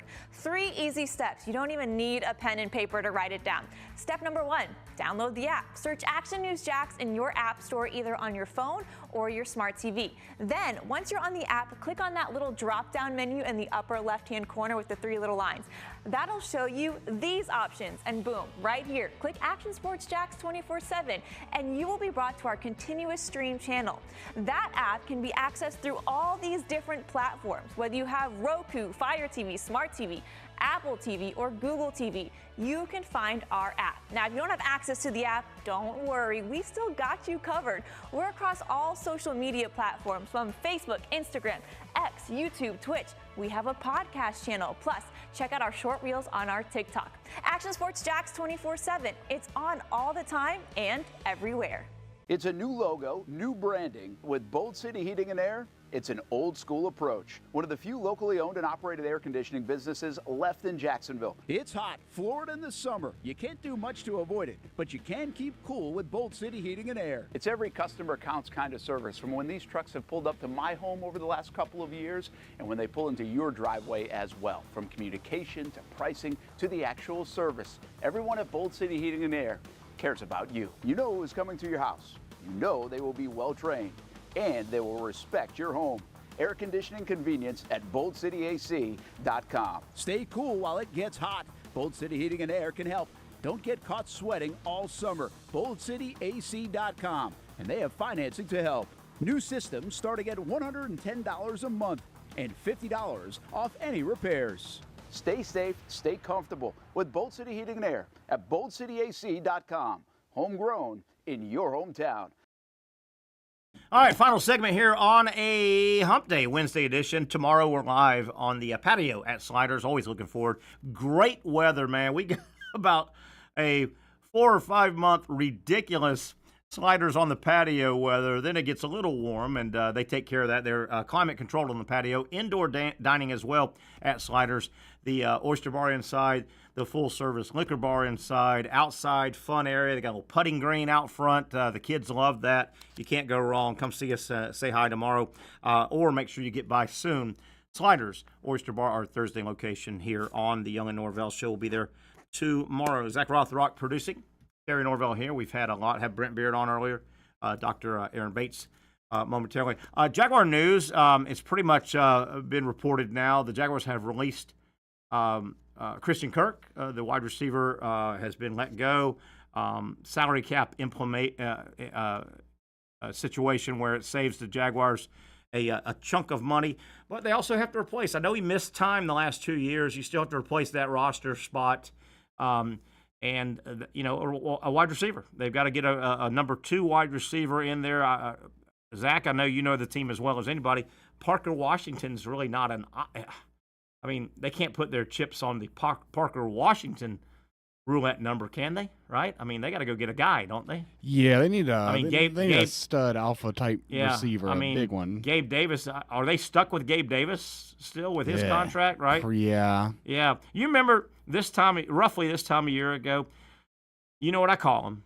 The local fluffy Jaguar media. You know, I pick at my colleagues here a lot because I think during the offseason, they paint sugar and spice, everything nice. By the way, that's easy broadcasting. During the quote-unquote offseason, it's easy to take your home team and just say, they're good, they're going to be great. That's easy. Do you remember the backflips this town was doing, the local fluffy Jaguar media? And was I the only guy going, he's Gabe Davis? You were definitely pretty anti-Gabe Davis and anti-Christian Kirk. Gabe Davis especially.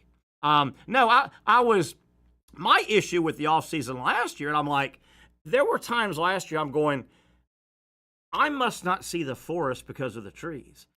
Gabe Davis, I thought, and it proved out to be true, I think, there are a million Gabe Davises in the NFL. He's a dime a dozen.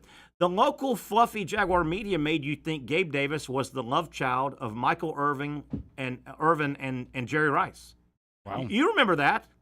That's quite an image. But, yeah, I you remember this media, Gabe Davis was they just signed Jerry Rice. This media told you.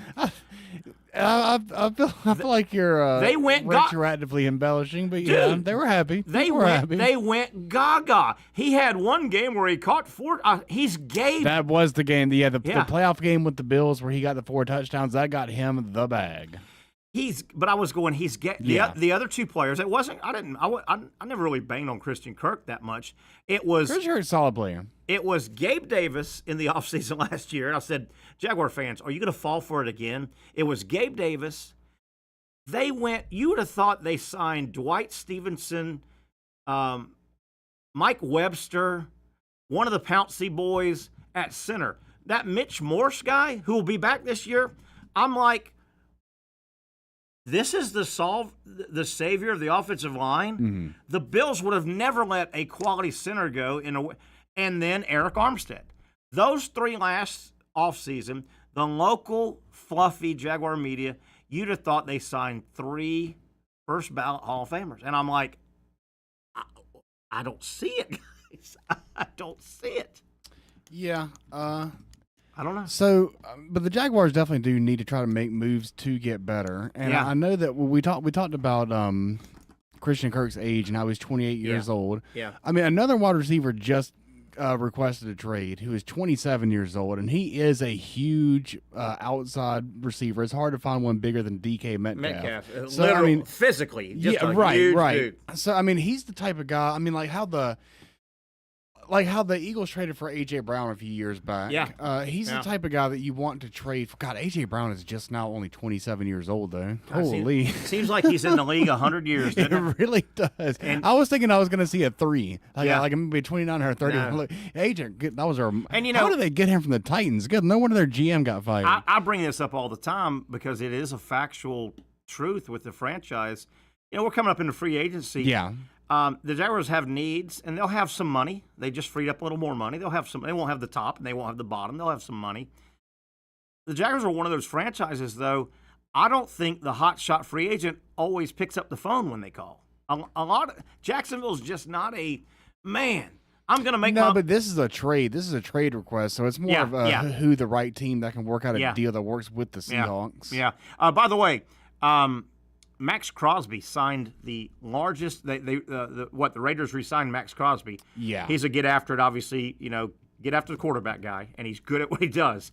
He just signed with the Raiders. They re-signed him, highest paid player, non-quarterback ever in the history of the league. Right? Yeah, 3 years, $106.5 million, which is about like $35 million a year, something like that. To chase the quarterback, which is important. Boy, he's good at it. He's worth the price. So he's, How about the defensive ends? The outside linebacker, defensive end. You can kind of call him the same guy, right? More or less, yeah. The edge rushers. The edge guy.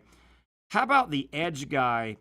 How that player saw his career change about 15, 20 years ago when the NFL said it's going to be a quarterback league now. Yeah. Not a tackle the running back league. And the edge guy got pulled by the quarterback up the salary, chain.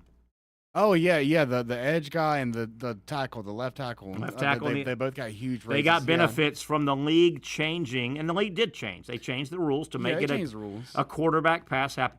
If it was the old way, if it was 30 years ago, the defensive inside guys stuffed the run guys. Yeah, the Joe Greens. And Joe Green, middle linebacker. Those were your big guys, right? Yeah, I think a guy like Lawrence Taylor really revolutionized the position in the game. Yeah, because he proved that player can just wreck. Yeah. And so Max Crosby, twice a year the Raiders play the Chiefs, and twice a year he just absolutely digs in the Chiefs, and he gets after Mahomes and he makes his life miserable. And the Raiders usually have a really good chance to beat them. And the edge guy to help pay those salaries. All the fullback money goes to the edge. There's no fullback anymore. Basically. That's eliminated. All the pay the like you said the Joe Green and the middle linebacker. All that extra money goes to the edge. They don't pay they don't pay that D tackle, that 300 that Tony Saragusa D tackle No, I mean Chris Jones has a pretty decent contract, but yeah, by and large. But Chris gets after. He's a rarity. Yeah, even he is. He's a rarity. He goes. Exactly. And they throw him at the edge sometimes. Yeah, Aaron Donald too. Both Donald. interior pass rusher. And Donald, they're freaks though. They're two. Oh of, yeah, they're two of about 64 freaks. They're on a different level. Yeah, they can. A lot of your old defensive tackle guys, they don't really even want to cross the line of scrimmage. They just want to muddy it up. Oh yeah, the old like the Vince Wilfork. They would just be a gap plugger basically. Yeah. Cowboys made a move today. They reworked Dak Prescott to the tune of freeing up $36.6 million. Now he'll still get his money and all, right? But boy, that's got to help the Cowboys. They are a franchise that people pick up the phone, and if they got a lot of money to throw around and sign guys this is Dak's last go around, right? I mean, there's pretty heavy rumors that the Cowboys may take a quarterback in the first 3 or 4 rounds. A grooming quarterback? Yeah. Pretty well, heavy. Isn't this the last? This is number 1, 2.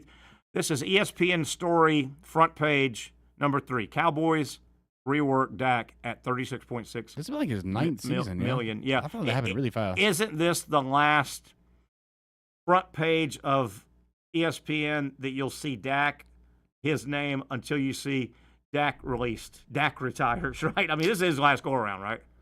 Yeah, well, the Cowboys are always on the front page, so there'll be other drama. This is his last go-around. Last trip around the sun with the Cowboys. And this is the last time he obviously to rework. Well, yeah, they had to do some gymnastics. But you get, if you agree to rework, you get some extra money somewhere, somehow, right? So with his signing bonus, I believe. Yeah, so this is Dak's last money grab.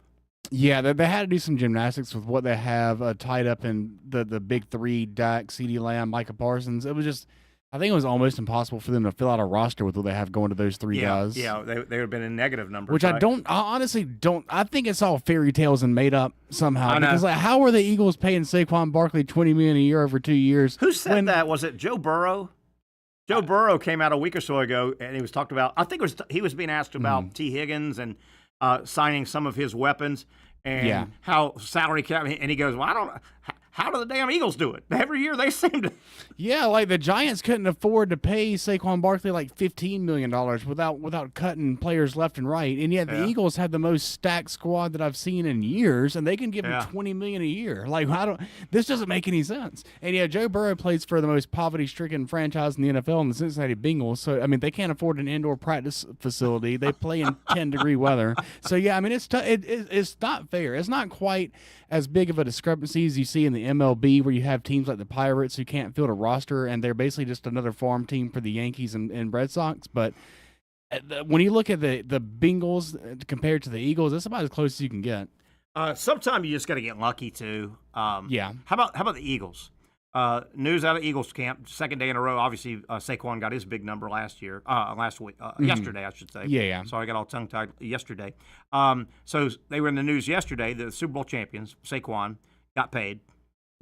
Sometimes you just got to get lucky too. How about they paid Zach Bond, that linebacker? The Eagles just paid him 3-year, $51 million contract. And in this article discussing this player, and I'm telling you, every time I watch the Eagles play, this guy made about 5 big plays. This linebacker. He is called in this article, Bond had one of the great out-of-nowhere seasons in recent memory in 2024. This guy came out of nowhere and played at all-world level. Sometimes you just got to get lucky. Yeah, right time, right place. I mean, yeah. That guy made a lot of plays this year. Every great team has got to have a handful of guys like that just do the dirty work, the unseen stuff, and make it happen. I mean, so yeah, it's good for him on getting paid and timing it right. How about this? Signed, and sometimes you just got to take a flyer on yourself. You're happy to be in the league. Signed to a modest 1-year, $3.5 million contract to be a rotational edge rusher and special teams coordinator.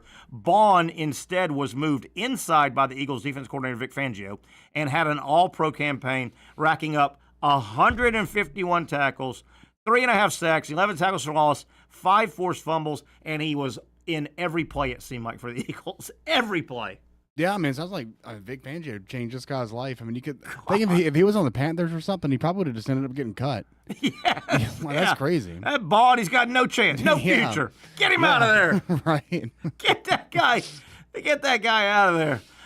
Zach Rothrock, you follow the SEC basketball. Huge game tonight. Florida at Alabama. South Carolina's played them both. Do you have a feel for that game tonight? In Tuscaloosa, Florida hasn't won since 2019. They've split the last 10 games, 5-5. Any feel for that game tonight? Here's what I think. I think that the Gators are going to lose this game. Shut your filthy mouth. Did anybody ask you? Why are you jumping in here? I think the Gators are going to lose this game. I think they're going to potentially bow out early in the SEC tournament, and then I think that's going to be the last time they lose in the year 2025. Whoa. I think they're going to win it all after that. Whoa, what a comeback, Zach. Yeah, how about the hey, look? Turn your microphone up. Turn it up. Right, yeah. Don't pay attention to my right hand. Look at my left hand. Right? Dude, you just punched me right in the nose. I do. I think that's what's going to play out. Yeah, well, you're with me. I think Florida's going to win a national title, too. I think Florida's the best team in the country. I said it a couple weeks ago. I think on a neutral court, they're the best team in the country. I'm starting to believe they got the athletes. Yeah, they're well rounded. They got the guard play. They got the. I mean, I don't know. They're a good college basketball team. Yeah, they're good. Now we always say this, particularly in tournament play, it's hard to win championships, man. Yeah, it is. It's hard. I think it's going to be hard for them to win in Tuscaloosa tonight. It's going to be rowdy, and Alabama's good, and they are damn good. And it could be one of those senior where, night. Yeah, I think it's going to be one of those where just like how they lost to Georgia, Florida just lost to Georgia. How they just shot them out in the gym. I think it could be one of those where they just catch on fire and just don't miss. Yeah, could be. Been a fun series the last 10 games, as I said. Florida has and Alabama have split 5-5. Big game tonight, though. 7 o'clock, ESPN2. Dave Pasch, Jay Billis, Molly McGrath on the call.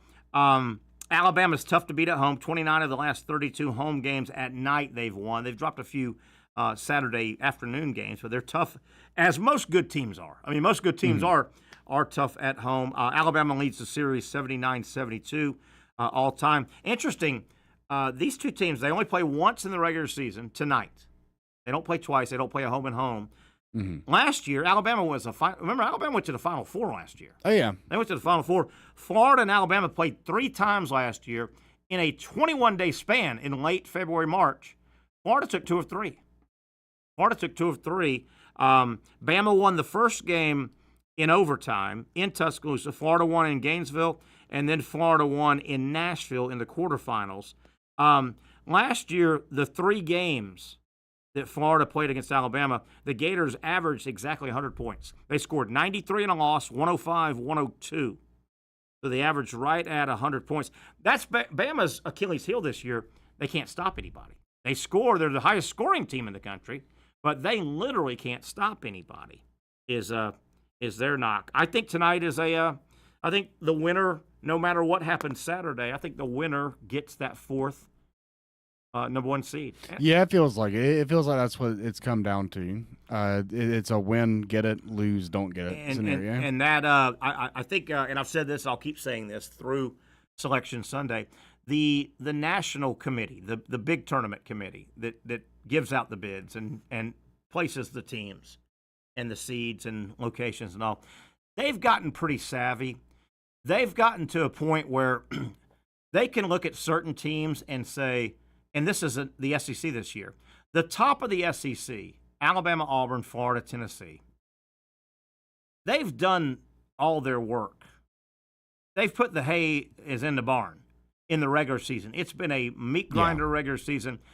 I don't think it matters at all for those 4 what happens in Nashville. I think if you go out Friday night and lose your opening game, I think the SEC regular season carries so much weight because it was so deep. And it's so deep. I think, and I applaud the committee for not, a Florida and Auburn and Alabama, Tennessee could easily lay an egg a week from Friday in Nashville, their first game. I don't think that has any bearing. You did your heavy lifting. The 18 conference games you played in this freaking conference during the regular season, I think that's your heavy lifting. Yeah, I mean, I think it's setting up perfectly for those teams to just not necessarily take the SEC tournament seriously And then maybe a team that has won a couple games recently and really needs to catch fire in the SEC tournament and make it like a South Carolina Gamecocks. They could potentially go on a run in the SEC tournament and get a berth after all. It wouldn't surprise me, and I know it's senior day in Auburn. It's senior night tonight in Alabama, for whatever that's worth. It's senior day, and I think that's a 4:00 game. Alabama-Auburn get back together their second match. Remember, that was the biggest game of the year. Remember, that was 1 versus 2. Yeah. And it wouldn't surprise me if Alabama wins at Auburn. I'm not saying Auburn's dogging it, but were you surprised at all when you saw that A&M beat Auburn last night? I was not at all. They had I had that last day of school feel. Yeah, well said. Well said. Now, Auburn really, you don't really want to, if Auburn was to lose Saturday, their final game, then they're on a 2-game losing streak. It's kind of understandable a little bit, but then Auburn would probably need to win at least on Friday night in Nashville. You don't want to go to March Madness on 3-game losing streak. Yeah, you don't want to be sputtering into the playoffs. Yeah, that's not how you want to do it. You definitely don't. But man, a lot of basketball left. Tomorrow from Sliders will be live on the patio, 4 to 6. Obviously, we will replay and discuss the Florida-Alabama game from tonight. So tomorrow we'll talk about that game. But another huge basketball game tomorrow. Zach, any idea? Oh, I'm not familiar. Any idea? What's happening? Hold on. We got a few minutes. Hold your horses. Let me see if I can find it. If I can't find it, you're going to be disappointed. Lady Gamecocks. Let me see here. No, it's not the Lady Gamecocks. I can promise you that. Let me see if I can find it here. I may have it. I think you know, though. If you don't know, now you Fight know. on for Jacksonville. Set your sights upon the highest goal. Cheer, cheer for Jacksonville. How did I not know? As our Dolphin team begins to roll. Yell for the green and gold. Raise your banners high and give a roar. Roar! Are you like Mr. One Bits? We will meet them and we will defeat them as we run up the winning score. Fighting Dolphins tomorrow. Okay. One of the last 2 games. If the Dolphins win 2 games, if they win Thursday tomorrow at North Alabama, they will play Sunday with a trip to March Madness. Dolphins 2 games away. And those buzzards from UNF, those filthy buzzards, they call themselves the Ospreys. They're home. They've turned in the uniforms. Thank you very much. Basketball talk tomorrow. Don't miss it. Florida-Alabama review, and we'll preview the Fighting Dolphins as the green and gold tries to make it to March Madness. That'll wrap it up. Thanks to Brent Beard, Zach Rothrock, and, of course, Dr. Aaron Bates. I'm Terry Norvelle. We'll do it tomorrow, 4 o'clock. Join us for the next edition of the Young and Norvelle Show. For those dealing with pain from a sports injury, arthritis, or spine condition, Southeast Orthopedic Specialists offers innovative new non-surgical options. Our regenerative medicine treatments, including platelet-rich plasma and other regenerative treatments, use your body's own restorative cells to aid in treating injuries. These procedures are performed in our offices and typically require minimal downtime. If you want to get back to doing what you love, our regenerative treatment options may be right for you. For more information or to schedule an appointment online, visit our website.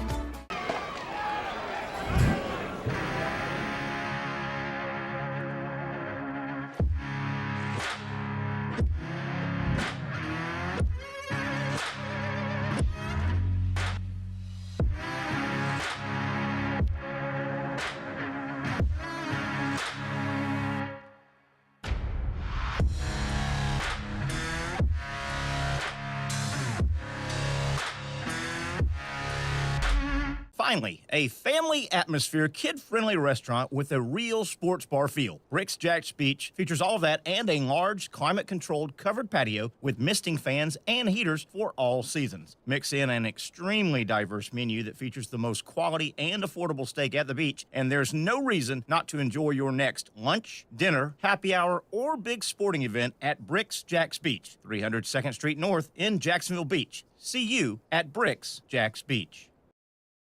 You really got to hand it to him. Hold on. The previous play is under further review. I'm not sure what he could review, but okay.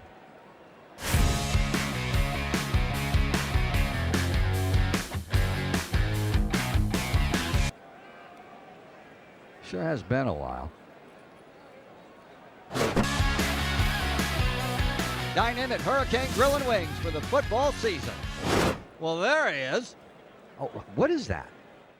Hey everyone, Olivia Tasley here from Action Sports Jax to tell you all the different ways you can watch our new 24/7 network. 3 easy steps. You don't even need a pen and paper to write it down. Step number 1, download the app. Search Action News Jax in your app store either on your phone or your smart TV. Then, once you're on the app, click on that little drop-down menu in the upper left-hand corner with the 3 little lines.